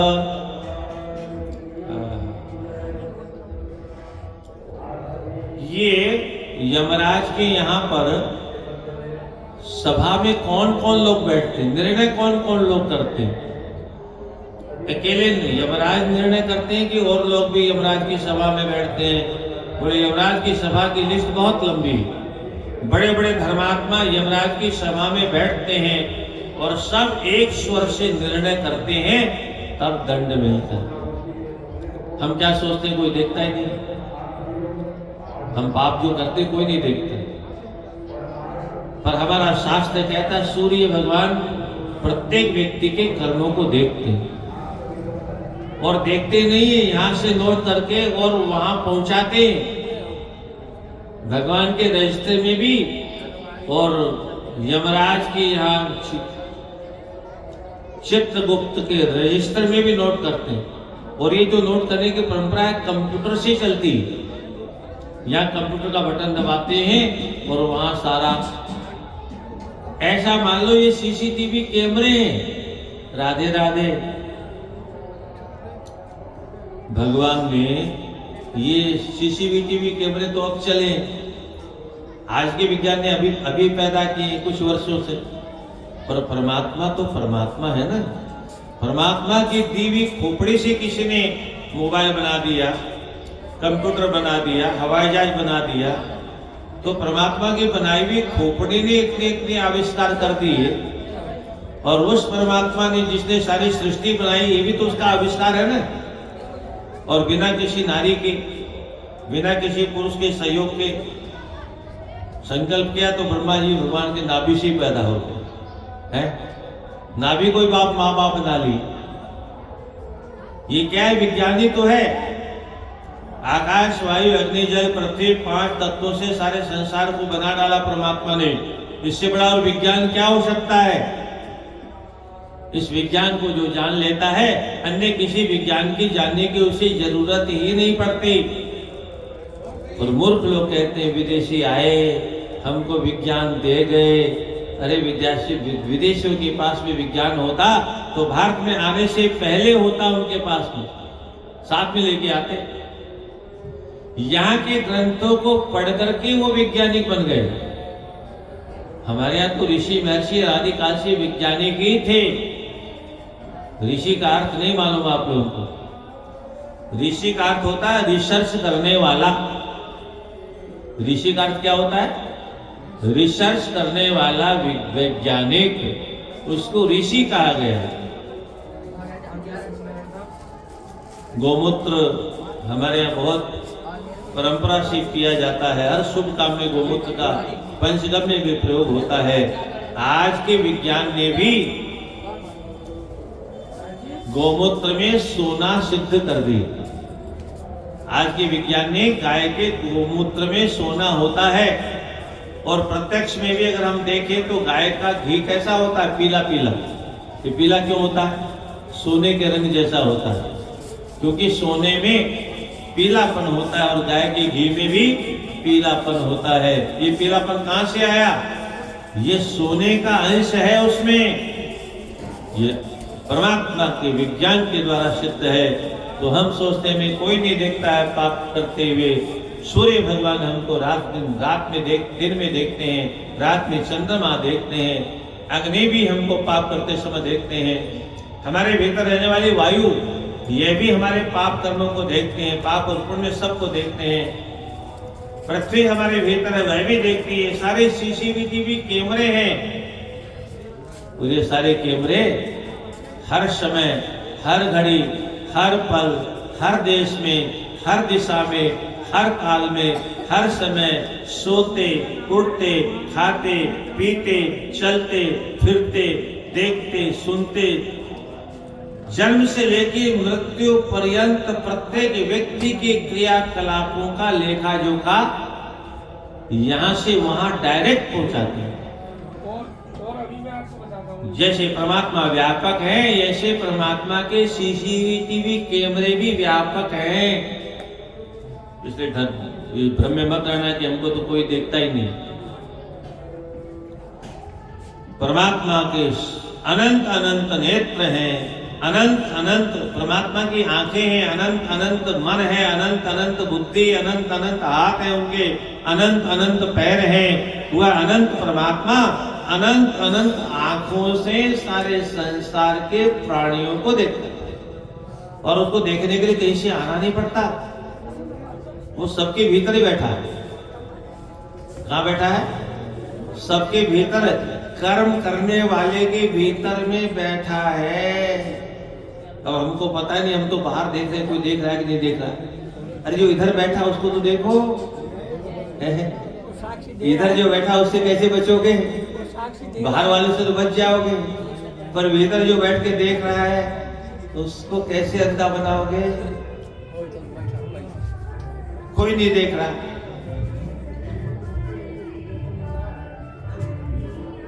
एक गुरुजी के 2 शिष्य थे। गुरुजी जब बूढ़े हुए तो उन्होंने सोचा दोनों में से किसको महंत बनाना चाहिए।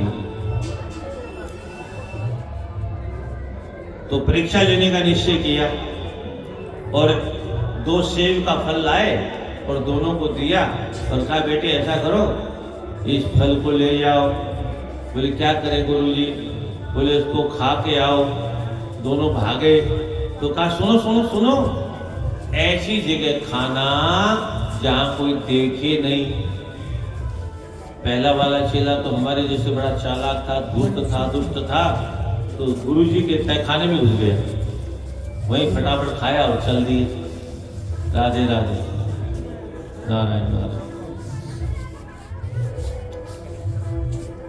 दूसरा चेला पूरे आश्रम में घूमा, पूरे गांव में घूमा, पूरे जंगल में घूमा, हिमालय पर्वत तक चला गया, पर उसको कोई ऐसी जगह नहीं मिली जहां कोई देख न रहा हो।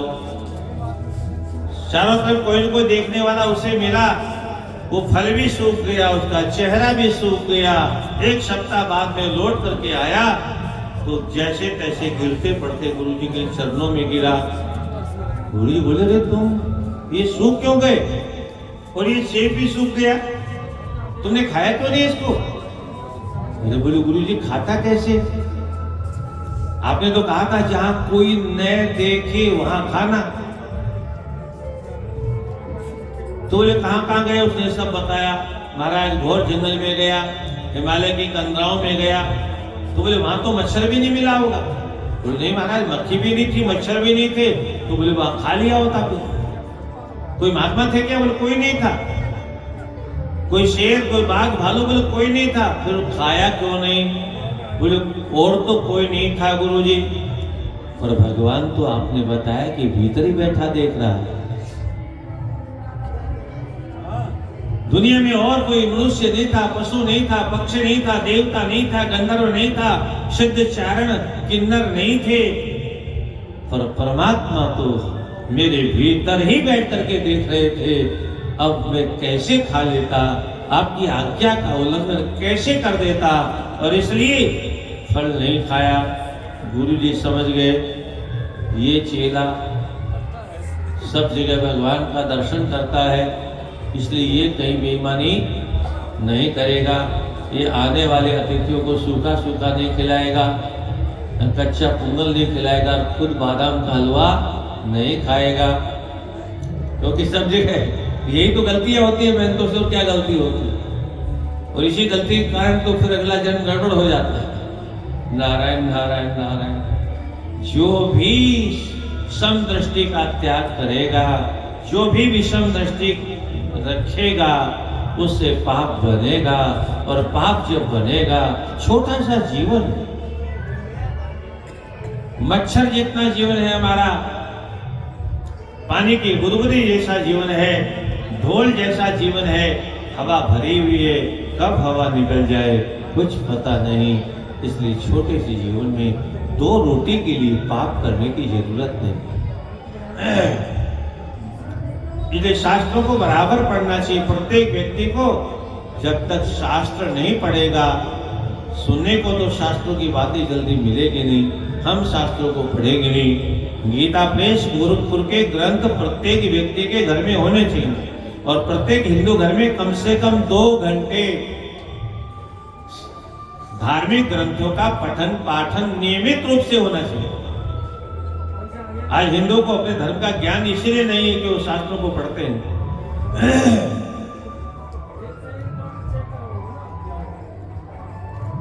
शूद्र ब्राह्मण जेतारम वेशम ब्राह्मण मानिनम सत्यम याजकस्यापि विप्रभेद विवर्धितम। अरे ओ दीर्घग्रीव, लंबी गर्दन वाले यमदूत, इधर आओ। जो निम्न वर्ण का होकर के अपने आप को ब्राह्मणों पर विजय प्राप्त करने वाला मान करके व्यास पीठ पर बैठ करके ऐसे को पकड़ लाओ। और जो वैश्य कुल में उत्पन्न होने के बाद में भी अपने आप को ब्राह्मण मानता है, और क्षत्रिय होकर के जो भिक्षाटन करता है, और ब्राह्मण होकर के जो वेद आदि शास्त्रों का अध्ययन नहीं करता है, ऐसे लोगों को लेके आओ। वह ब्राह्मण अधम है, वह क्षत्रियों में अधम है। लाला लवणमाशानम, जो मांस का व्यापार करता है, तेल का व्यापार करता है, जहर बेचता है, घृत बेचता है, ऐसे लोगों को लेकर के आओ और हे पाश प्राणी अपने हाथ में यमपाश ले जाओ और अच्छी तरह से बांध करके लेके आओ। गणघाति अंतो कषा घाते नयन तप तप्त कर्दमे, और कोड़ों से मार मारते हुए और गरम गरम कीचड़ में उनको डुबो दो। नारायण नारायण नारायण।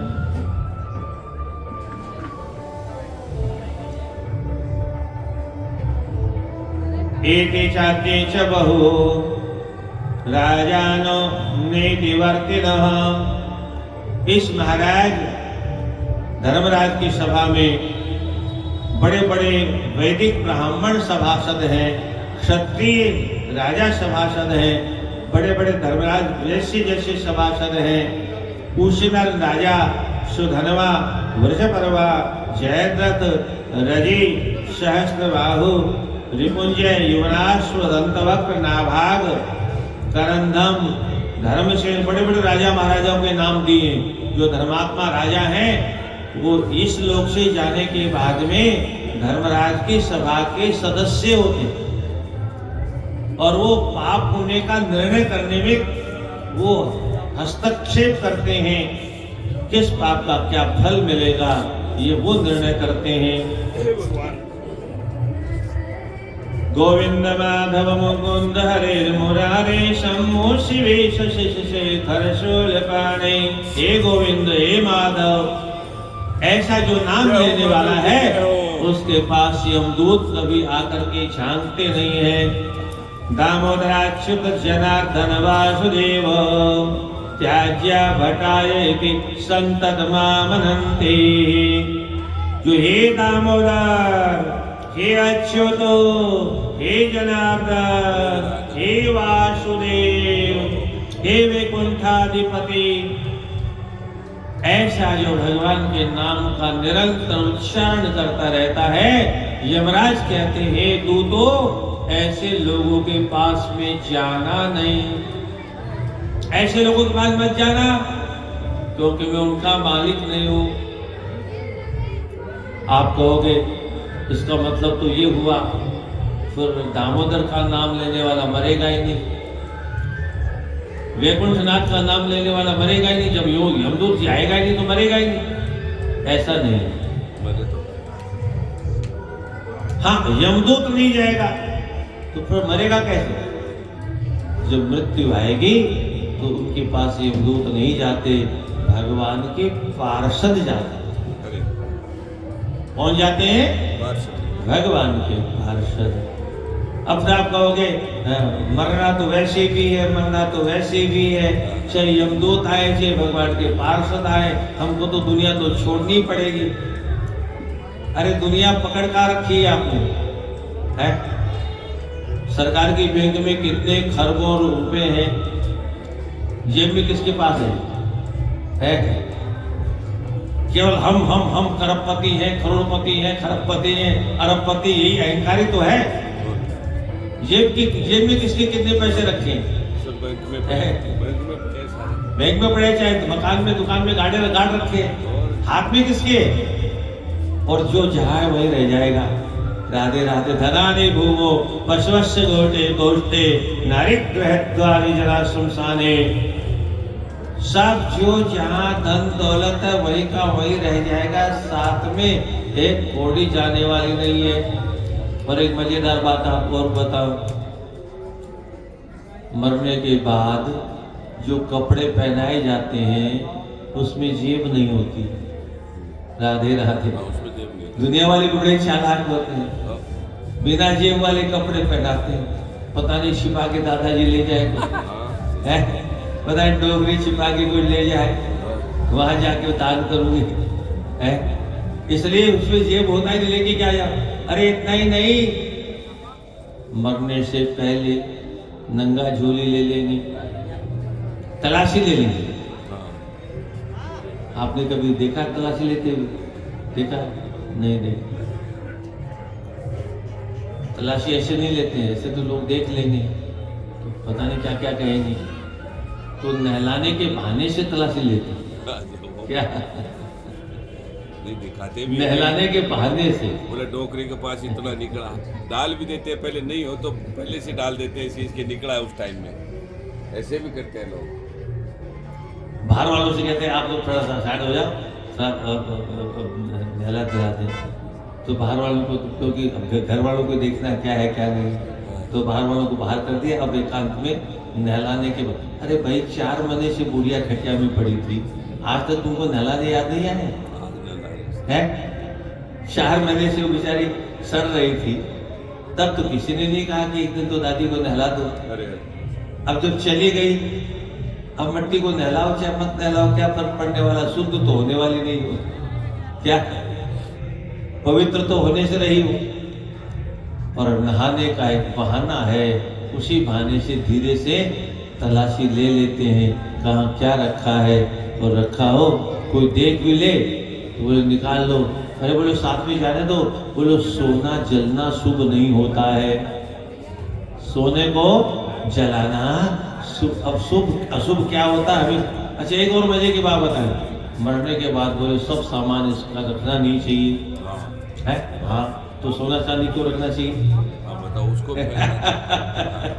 घर क्यों रखना चाहिए, दुकान क्यों रखनी चाहिए, कारखाना क्यों रखना चाहिए? मरने के बाद खाली कपड़ा ही दे दो, सब कपड़ा नहीं रखना चाहिए। अरे सोना चांदी तो तुमने दिया नहीं, मकान दिया नहीं, दुकान दी नहीं, कारखाना दिया नहीं है, हीरे मोती दिए नहीं, बोले 500 हटा दो, सब हटा दो, सब हटा दो, तो सब ये सब में नहीं, उसी उसका नहीं, क्या ये पहले खाट देते थे वो भी नहीं दे रहे आजकल, पहले नीचे उतार देते हैं, झगड़ा ही खत्म। मुंह में डालते हैं गंगा जल नहीं तो सोना में डालते हैं। हाँ डालते हैं। संसार बड़ा विचित्र है, कुछ नहीं ले जाने देगा। इतना ही नहीं, झगड़ा होता मरने के बाद में 4 बहुओं में, बहुत होता है। लड़ तो मैं लूंगी, मेरी सासू की निशानी है। ये झगड़ा कौन करती है? जिसने सासू को एक बूंद पानी नहीं पिलाया कभी है, एक बूंद सेवा नहीं की, पर मरने के बाद ये निशानी है मेरी सासू। कैसा कैसा संसार, मरने के बाद में भी झगड़ा। गंगाधरन करिबो, हे भूतेश हे गंध परशो, हे विष्णु नृसिंह मधुसूदन चक्रपाणि, हे विष्णु हे नृसिंह भगवान, हे मधुसूदन, हे चक्रपाणि।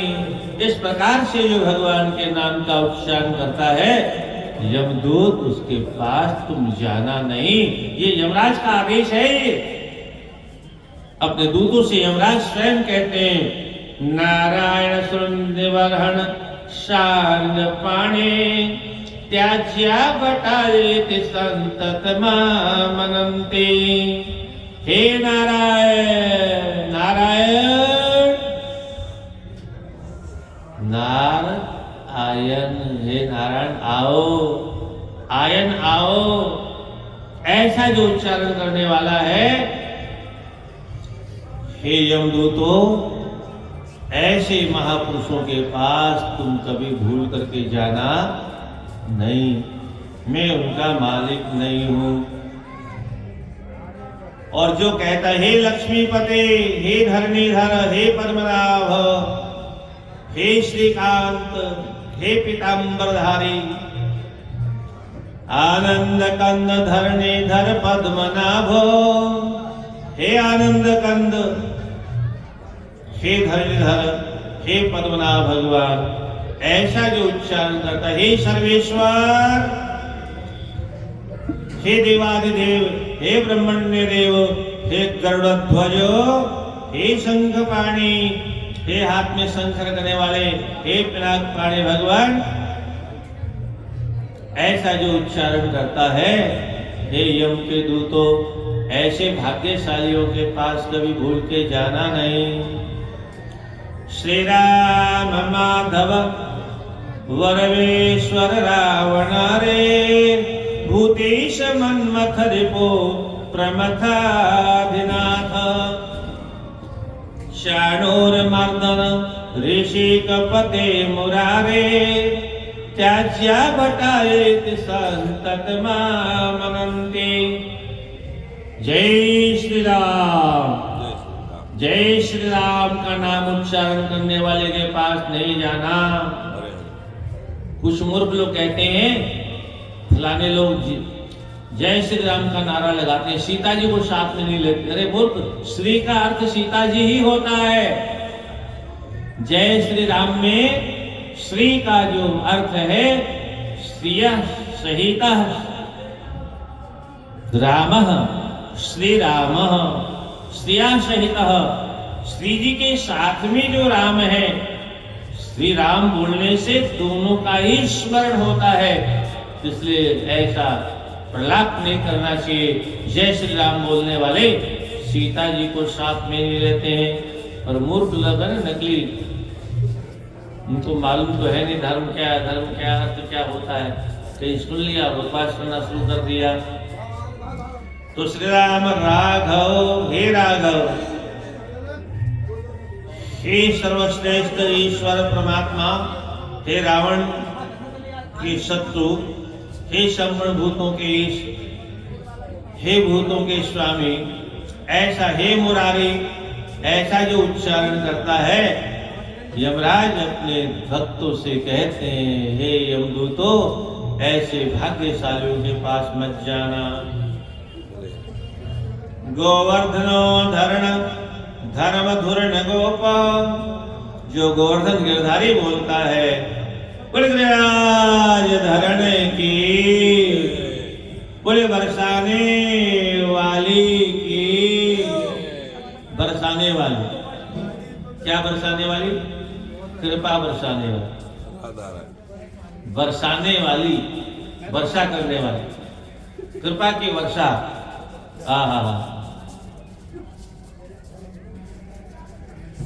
गोवर्धन, अच्छा गोवर्धन की पूजा तो आप लोग करते हो, गोवर्धन जाते भी हो।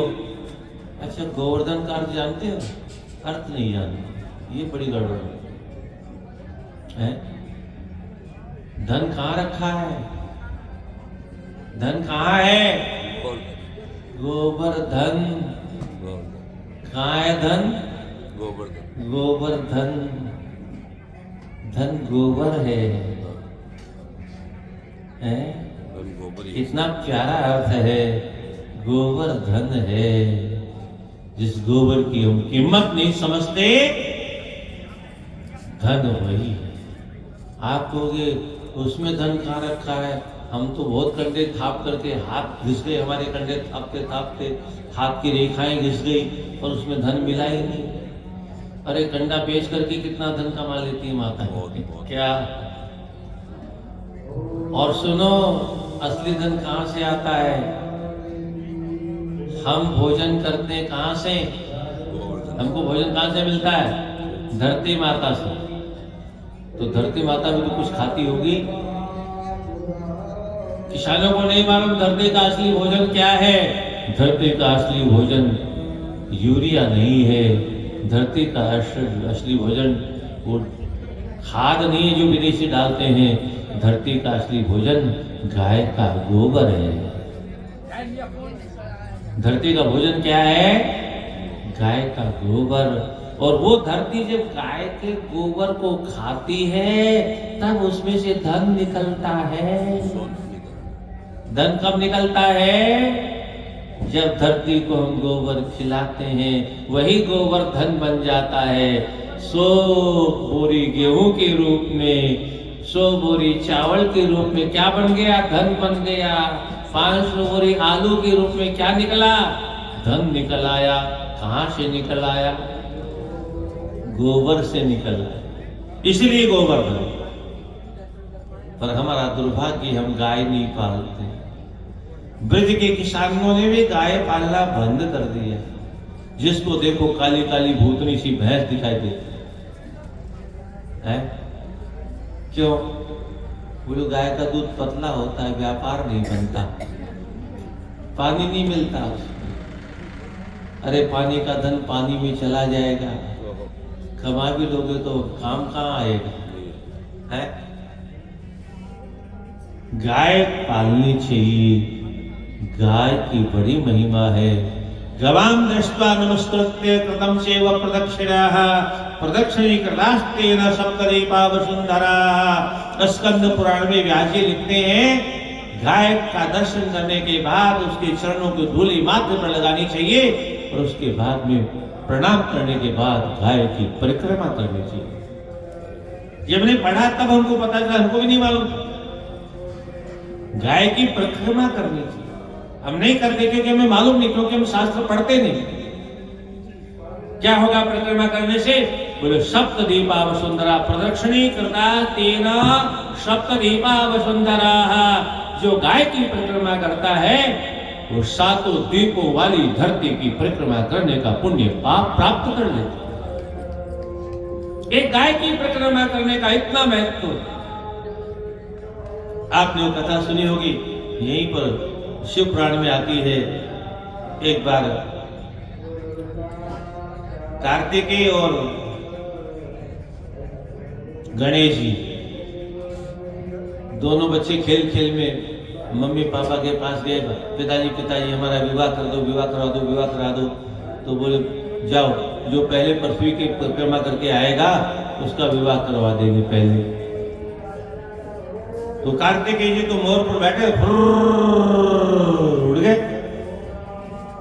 गणेश जी विचार करने लगे, हम क्या करें, हमारी सवारी तो चूहा है, कूदना भी नहीं जानता, धीरे धीरे चलेगा और धीरे धीरे चलेगा तो अब भैया तो जल्दी आ जाएंगे, उनका तो विवाह हो जाएगा, हम तो फिर लटके रह जाएंगे, तो हम क्या करें। तब तक नारद जी आ गए। बोले गणेश जी क्या परेशानी है? बोले ये समस्या है। अरे बोले आप तो बुद्धि के देवता हो, आपको क्या होगा, आपकी बुद्धि कहाँ चली गई? ऐसा करो, माता पिता को बैठाओ और उनकी पूजा करो और उनकी परिक्रमा कर लो और फिर कह देना मेरी परिक्रमा हो गई। अब तो तुरंत स्मरण हो गया गणेश जी को, माता पिता को बैठाया। उन लोगों को ध्यान से सुनना चाहिए जो वृद्धावस्था में माता पिता को वृद्धाश्रम भेजने का महापाप करते हैं। माता पिता को बैठाया, बोले पिताजी माताजी जरा इस आश्रम में बैठ जाओ। क्या बात है बच्चे, मैं आपकी पूजा करना चाहता हूँ। बैठ गए। पूजा कौन किसको अच्छी नहीं लगती। माता पिता ने बड़ी विधि से पूजा करवाई। पाद्योपाद्य मुख्य सर्वांगे स्नानियम धूपम दीपम नैवेद्यम निवेदयामि। तो 7 बार घूम करके परिक्रमा करके साष्टांग वंदन करके बैठ गए। बोले पिताजी मेरा विवाह करवा दो ना। अरे तो बोले परिक्रमा करने नहीं गए तो? बोले पिताजी क्या कह रहे हो, परिक्रमा तो मैं कर ही आया, तुम तो गए नहीं, तुम तो यही बैठे हो। पिताजी ये शास्त्र बताओ सच है कि झूठ है? आपके जितने शास्त्र आप लोगों ने बनाए हैं ये सारे शास्त्र सही हैं कि गलत हैं? बोले शास्त्र तो सब सही है। बोले सही है तो मैंने आप पृथ्वी की परिक्रमा कर ली, गाय की परिक्रमा कर ले, वो सप्तदीपवती पृथ्वी की परिक्रमा करने का फल प्राप्त कर लेता है, और माता पिता की जो परिक्रमा कर लेता है वह भी सप्तदीपवती पृथ्वी की परिक्रमा करने का फल प्राप्त कर लेता है। एता बता मैंने पृथ्वी की परिक्रमा कर ली, अब तो करवा दो विवाह। लो साहब हो गया गणेश जी का विवाह रिद्धि सिद्धि के साथ। अब मैं कार्तिकेय जी आए तो देखा तो गजब हो गया। ये चूहे पर बैठ के कब गया, कब परिक्रमा करके आ गया, कैसे विवाह हो गया। नाराज हो गए। बोले अब हम विवाह नहीं करवाएंगे, हम वो चले गए। पिताजी माता से नाराज होकर के दक्षिण में वहीं रहते हैं। मैं कभी कभी भगवान की इच्छा होती तो मिल आते हैं, कभी माँ चली जाती, कभी पिताजी चले जाते हैं, तो कार्तिक जी उधर ही रहते हैं। तो गाय की महिमा, पृथ्वी की महिमा, माता पिता की महिमा, गोबर की महिमा, हम तो किसी की महिमा जानते ही नहीं, कहां से जानेंगे। शास्त्रों को बिना पढ़े, फिर बार बार कहता हूं कम से कम 2 घंटे प्रत्येक व्यक्ति को धार्मिक ग्रंथों को हर घर में खुद पढ़ना चाहिए और छोटे छोटे बच्चों को जरूर पढ़ाना चाहिए। नहीं तो बुढ़ापे में वृद्धाश्रम का आनंद लेना पड़ेगा, कोई उपाय नहीं है, क्योंकि संस्कार कहीं से आने वाले नहीं है। मेघालय की शिक्षा में संस्कार होते नहीं हैं। तो विष्णु, नरसिंह, मधुसूदन, नारायण इत्यादि का जो नाम लेता है, इनका परित्याग कर देना। लक्ष्मी पते मधुरिपो पुरुषोत्तमाद्य श्रीकंठ दिग्वसन शांत पिनाक पाणी। हे लक्ष्मीपति, धन सबको चाहिए है, पर भगवान का भजन नहीं करेंगे। ऐसे लोगों के पास में कदाचित धन आ भी जाएगा तो कौन सा धन होगा? राधे राधे। लक्ष्मी के दो रूप होते हैं। कितने रूप होते हैं? दो। एक लक्ष्मी और एक कुलक्ष्मी। लक्ष्मी वह होती है जो गरुड़ जी पर बैठ के भगवान के साथ आती है, और कुलक्ष्मी वह होती है जो बिना भगवान के अकेली घूमती। अकेली लक्ष्मी का वाहन है उल्लू। कौन वाहन है? उल्लू। वो जिस पर बैठती है उसको उल्लू बना के छोड़ती है। क्या? वो जिस पर बैठ जाती है, अकेली अकेली लक्ष्मी, बिना नारायण के लक्ष्मी बैठेगी, तो जिस पर बैठेगी उसी को उल्लू बना करके अंधा कर देगी। अब वो अंधा हो गया, पट्टा, उसको कुछ नहीं दिखाई देता, लक्ष्मी को पहचानता है, उसके अलावा कुछ नहीं पहचानता। हाँ, सूरदास भी नोट देखते ही पहचान जाता, 10 का है कि 5 का है कि 2 का है, 100 का है कि 20 का है? देख के पहचान जाता। क्या है? लक्ष्मी को तो पहचानता है, पर जो नारायण को नहीं पहचानता है, लक्ष्मी का तो भजन करता है, पर नारायण का जो भजन नहीं करता है, वो उल्लू वाहिनी लक्ष्मी से प्रेम करता है, और ऐसे लोगों को वो लक्ष्मी अंधा बना देती। कुछ नहीं दिखाई देता उसको। हाय धन जो भी करता है वो केवल हाय धन, इसके अलावा कुछ भी नहीं। और एक और बात आपको बताऊं, जो गरुड़ वाहिनी लक्ष्मी, गरुड़ जी के साथ में भगवान पर विराजमान होकर जो लक्ष्मी आती है, वह लक्ष्मी शुभ काम में लगती है। उसका विनियोग कहां होता है? गौ सेवा में, संत सेवा में, ब्राह्मण सेवा में, मंदिर सेवा में, दीन दुखियों की सेवा में।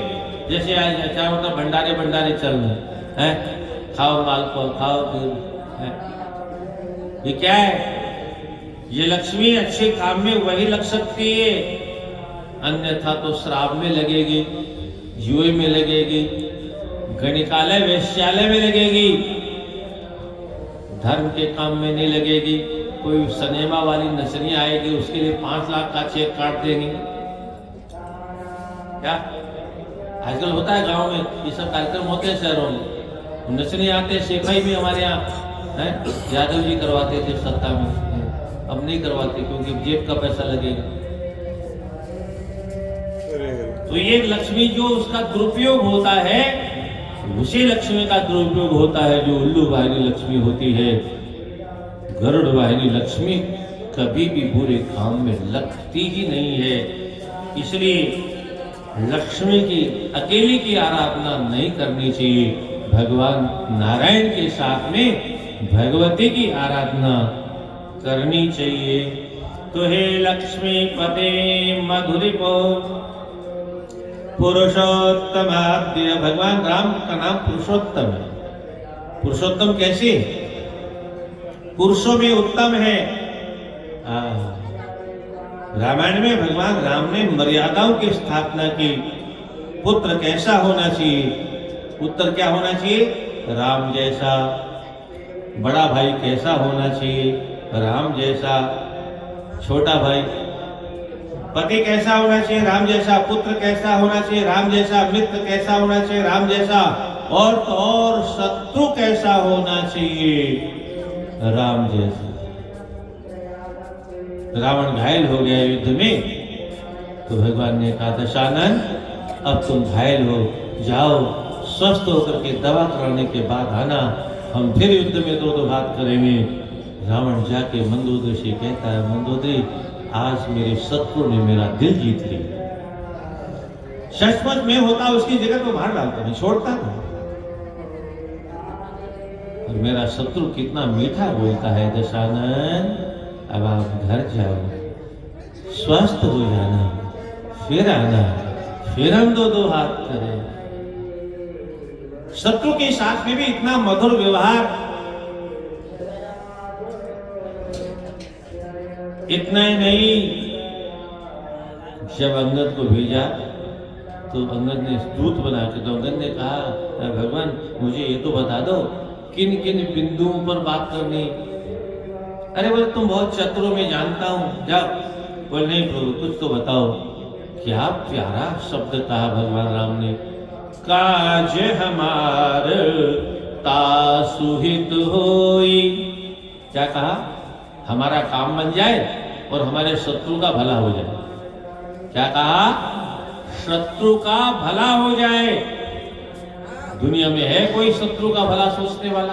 अरे आज के युग में तो भाई भाई का भला सोचने को तैयार नहीं है, पति पत्नी का भला सोचने को तैयार नहीं है, पत्नी पति का भला सोचने को तैयार नहीं है, बेटा बाप का भला सोचने को तैयार नहीं, पड़ोसी पड़ोसी, मित्र मित्र, कोई किसी का भला सोचने को तैयार ही नहीं है। केवल हमारा भला हो। और हमारे यहाँ एक नारा है, विश्व का कल्याण होगा, तो हम भी तो विश्व में आते हैं, हमारा तो हो ही जाएगा, हम कहां बच जाएंगे। सबका कल्याण होगा तो हमारा कल्याण स्वतः हो जाएगा। सर्वे भवन्तु सुखिनः, सर्वे सन्तु निरामयाः, सर्वे भद्राणि पश्यन्तु मा कश्चित्। ये हमारे यहाँ की ऋषियों की परंपरा है। प्रातः काल उठ के हमारे देश का ऋषि परमात्मा से प्रार्थना करता है, सर्वे भवन्तु सुखिनः। हे प्रभु संसार में सब सुखी, केवल अपनी कल्पना नहीं हमारे यहाँ है, हम सुखी हो बाकी सब दुखी हो, ऐसा उद्घोष किसी और धर्म में हो सकता है। सनातन धर्म का उद्घोष विश्व में ऐसा कोई धर्म था भी नहीं, है भी नहीं, होगा भी नहीं। सर्वे भवन, सब में कौन कौन आ गए? गाय भी आ गई, बकरा भी आ गया, बकरी भी आ गई, मुर्गा भी आ गया, मुर्गी भी आ गई हैं? और वो सफेद वाला आलू जो मुर्गी की पोटी होता है, बड़े प्रेम से खाते हैं लोग, मुर्गी की पोटी क्या बुद्धि भ्रष्ट हो गई। बोलो उसमें विटामिन होता है। एक छोटा सा 2 साल का बच्चा भी अगर मुर्गी की गर्दन को पकड़ के ऐसे रखे तो बेचारे राम नाम सत्य हो जाएगा, कितनी ताकत होती है। और गाय के बछड़े में राधे राधे, 2 दिन का बछड़ा, 5 दिन का बछड़ा, 5 आदमी पकड़ नहीं सकते उसको, इतनी तेजी से दौड़ता है, कार का मुकाबला करता है।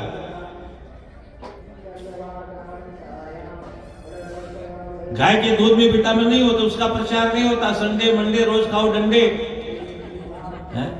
अभी तो आजकल कम हो गया, पहले होता था।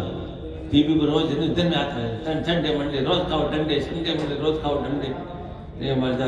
और आजकल क्या है, वो ट्रेन में, हे भगवान, वो ट्रेन है कि वो कोई है नरक का पता नहीं, वो दिन भर चिल्लाते, रात भर चिल्लाते रहते, पता नहीं क्या क्या नाम लेते हैं, गंदगी के अलावा कुछ और है ही।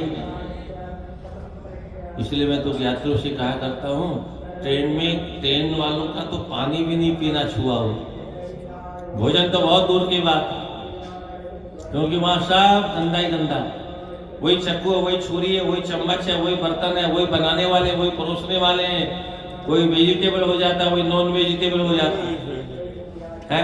एक ही साथ थालियां आती है, एक ही साथ थालियां लगती है, एक ही सब कुछ होता है, कुछ भी खाने लायक नहीं।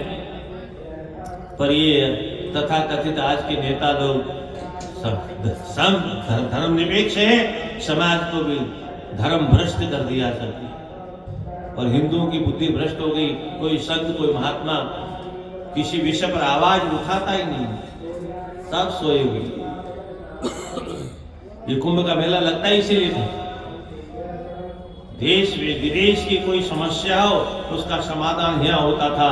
सभी राजा महाराजा यहाँ आते थे और उन राजा महाराजाओं के बीच में यहाँ के ऋषि महर्षि निर्णय देते थे, तुम्हारे यहाँ ये कमी है, तुम्हारे ये कमी है, तुम्हारे देश में ये कमी है, तुम्हारे राज्य में ये कमी है, इसको ऐसे सुधारो, इसको ऐसे सुधारो, इसके लिए ये करो। और वो सारे निर्णय अध्यादेश बन करके हमारे देश के विभिन्न राज्यों में लागू होते।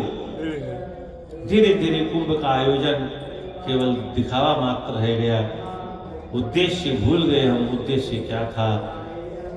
पहले संसाधन तो ज्यादा थे नहीं, फोन से तो बातें होती नहीं थी, आवागमन के साधन कम थे, तो इन तीर्थों में ही बैठक होती थी, वही निर्णय होते थे। आज भी आवश्यकता है, हिंदू राष्ट्र के लोग बात तो करते हैं, और मैं कभी कभी सोचता हूँ हिंदू है कहाँ। चोटी गायब है, जनेऊ गायब है, जब भी गायब है, तब भी गायब। पूजा यहाँ आए तो बड़ा बड़ा तिलक लगा लेते हैं लोग, है, पर घर में बिंदी भी नहीं लगाते। राधे राधे काय का हिंदू है? तिलक लगाने में जिसको शर्म आए वो हिंदू है, सिंदूर लगाने में जिसको शर्म आए वो हिंदू है, चूड़ी पहनने में जिसको शर्म आए वो हिंदू है। स्कंद पुराण में और शिव पुराण में दोनों में एक ही अध्याय 75 श्लोकों का एक जैसा ही पातिव्रत्य धर्म का, जो नारी अपने श्रृंगार के संसाधनों का अपने घर में प्रयोग नहीं करती है, वो अपने विधवा होने का जल्दी है। वो झोटा खोलने की परंपरा कब प्रारंभ होती है? जब किसी का पति मर जाता तो झोटा खोला जाता है। अब तो जिसको देखो वही झोटा खोल के घूमता है। घर में विधवा कौन है, सधवा कौन है, इसका पता ही नहीं चलता है, क्योंकि उसका भी साफ है खोपड़ा, उसका भी खोपड़ा साफ है, उसके भी हाथ साफ है, उसके भी हाथ साफ है। बेटी बहू कौन है पता ही नहीं चलता है, क्योंकि दोनों की खोपड़ी की चद्दर गायब है। इस सिनेमा देख करके पहले तो हिंदुओं की चुन्नी उड़ी, उसके बाद में हिंदुओं का घूंघट उड़ा, और अब तो हिंदुओं के कपड़े फटने लग गए। नारायण नारायण नारायण। अब आगे क्या होगा पता नहीं। प्रभु की लीला। तीर्थों की क्या महिमा है, तीर्थों में किसको जाने का अधिकार है, किसको जाने का अधिकार नहीं है। बहुत विस्तार से यहाँ पर सभी ऊपर के लोगों का वर्णन है। कहाँ तक क्या क्या सुनाऊं आपको। गोवर्धनो धरणम धर्म धूरिणे गोपः, हे गोवर्धन गिरधारी, हे धर्म धारण करने वाले, हे गोप, गोप माने इंद्रियों का पालन करने वाले प्रभु, हे ऋषिकेश। ऋषिकेश तो आप लोग सब चाहते हो, ऋषिकेश का अर्थ आप किसी को नहीं मालूम, बड़ी भारी बीमारी है। ऋषि का कहते इंद्रियों को, इंद्रियों के जो ईश माने स्वामी है उनका नाम ऋषिकेश है, हे इंद्रियों के स्वामी। ऐसे गोपेश का अर्थ भी होता है इंद्रियों के स्वामी। ऐसा जो नाम लेता हो ऐसे लोगों के पास में हे हम दूतो जाना नहीं। यो धर्मराज रचितां ललित प्रबंधं नामावलिं सकल कल्मष बीज हन्त्रीं धीरोत्र कौस्तुभव्रतं शशिभूषणस्य नित्यं जपेत तनरसं शपिवेद मातुः। जो इस प्रकार ये जो अभी अभी भगवान के विविध नामों का उच्चारण धर्मराज ने किया, ये यम गीता के नाम से प्रसिद्ध है, धर्म गीता के नाम से प्रसिद्ध है। इस गीता का जो नित्य प्रति अध्ययन करता है, उच्चारण करता है, कंठस्थ करता है, भगवान के परम भक्त महर्षि अगस्त्य कहते हैं उसको कभी माँ के गर्भ में जाना नहीं पड़ता था तो मुक्त हो जाता। और माँ के गर्भ में नहीं जाना पड़े इसके लिए हमारे यहाँ अद्भुत मदालसा नाम की माँ हुई। अद्भुत चरित्र है उसका, भागवत में तो केवल नाम ही आया है, महाभारत इत्यादि में विस्तार से कथा है। जो बालक पैदा होता था उस सबको ब्रह्म ज्ञान करवा देती, सब सन्यासी बनकर के तपस्या करने चले जाते। उसका एक सिद्धांत था जिस बच्चे ने मेरा एक बार दूध पी लिया वो किसी और का दूध नहीं पिएगा। क्या सिद्धांत था? जिसने मेरी जैसी मदालसा माँ का दूध पी लिया दोबारा दूध नहीं पिएगा। किसी का मतलब जब जन्म ही नहीं होगा, घर में जाएगा ही नहीं, पैदा होगा ही नहीं, तो दूध क्यों पिएगा? शुद्धो से बुद्धो से निरंजनो से, तुम शुद्ध हो, बुद्ध हो, निरंजन हो। अपने छोटे छोटे बालकों को ऐसी शिक्षा दी। सुमित्रा ने भी अपने बालक को ऐसी शिक्षा दी। लक्ष्मण की माता का नाम है सुमित्रा। नाम भी बहुत प्यारा है। अर्थ क्या है इसका? सुंदर मित्र। कौन होता है सुंदर मित्र? वो नहीं होता जो धन कमाना सिखा दे, वेश्यालय में जाना सिखा दे, शराब पीना सिखा दे, बीड़ी सिगरेट पीना सिखा दे, चोरी डाका करना सिखा दे। वो सुमित्र नहीं होता है। सुमित्र वो होता है जो जीवात्मा को परमात्मा से मिलने की पद्धति सिखा दे, जो विधि सिखा दे, वो सुमित्र है। लक्ष्मण जी जब आज्ञा मांगी राम जी के साथ बन जाने की, तो कहा बेट जाओ भैया माँ की आज्ञा ले। और जब माँ के पास पहुंचे तो माँ कहते तुम आया कैसे? बोले भगवान ने भेजा है, माँ की आज्ञा में। अरे मूर्ख, तो माँ तो वहीं खड़ी थी, माँ तो वहीं खड़ी थी। माँ कहाँ खड़ी थी? बोले सीता जी कौन है? वही तो असली माँ, मैं तो नकली माँ। ये है सुमित्र का लक्षण, जो सही मार्ग बताए। सचमुच में देह को जन्म देने वाली मैं हूं, पर जीव को जन्म देने वाली तो वो माँ है, जगत जननी है, पराम्बा है, अखिलेश्वरी है, सर्वेश्वरी है। वहीं प्रणाम करना। और बोले माँ कहीं कहते पिताजी से आके लेके आओ। राम जी खड़े थे, राम जी के चरणों में प्रणाम कर लेते। केवल माता रामो मत पिता रामचंद्र कहने से काम, तुम्हें माता से पिता कहने से काम नहीं चलेगा। इसको अगर हम जीवन में अपना ले तो कल्याण होगा। रोज गाते हैं तुम्हें माता से पिता, तुम्हें बंधु, कुछ नहीं होने वाला है।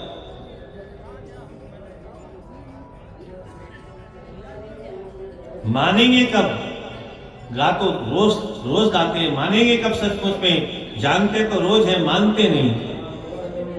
हम गीता भी जानते हैं पर गीता की मानते नहीं, रामायण भी जानते हैं। हिंदुओं की यही तो सबसे बड़ा हिंदुओं का दुर्भाग्य है, गीता को जानते, गीता की मानते नहीं है। रामायण को जानते, रामायण की मानते नहीं। भागवत को जानते, भागवत की मानते नहीं। महाभारत को जानते, महाभारत की मानते नहीं है। संतों को जानते हैं पर संतों की मानते नहीं। कल्याण होगा कैसे? अपने माता पिता को जानते, हमारे माता पिता हैं, पर उनको भी माता पिता मानते नहीं है। मानते होते तो वृद्धाश्रम नहीं भेजते, मानते होते तो उनके सामने आवाज नहीं निकलती है हमारी। हम लोगों ने वो समय देखा है, जीवन भर कभी बड़ों के सामने बोलने की हिम्मत किसी की होती नहीं। अरे माता पिता की बात छोड़ो, आज भी बड़े भाई साहब हमारे बैठे हो कुर्सी, खड़े हो तो हम कुर्सी पर बैठ नहीं सकते। आज भी ये परंपरा है हमारे यहाँ, किसी ने सिखाया नहीं। ये कुल परंपरा है हमारी, बड़ों के सामने धृष्टता होती है बैठना। और आज हम कुछ नहीं जानते, इसलिए मम्मी पापा को ढिसुम ढिसुम, अब वो मूवी देख के पैदा हुआ तो पेट में उसने ढिसुम ढिसुम खूब देखा, तो पैदा होने के बाद में ढिसुम ढिसुम करना शुरू कर देते।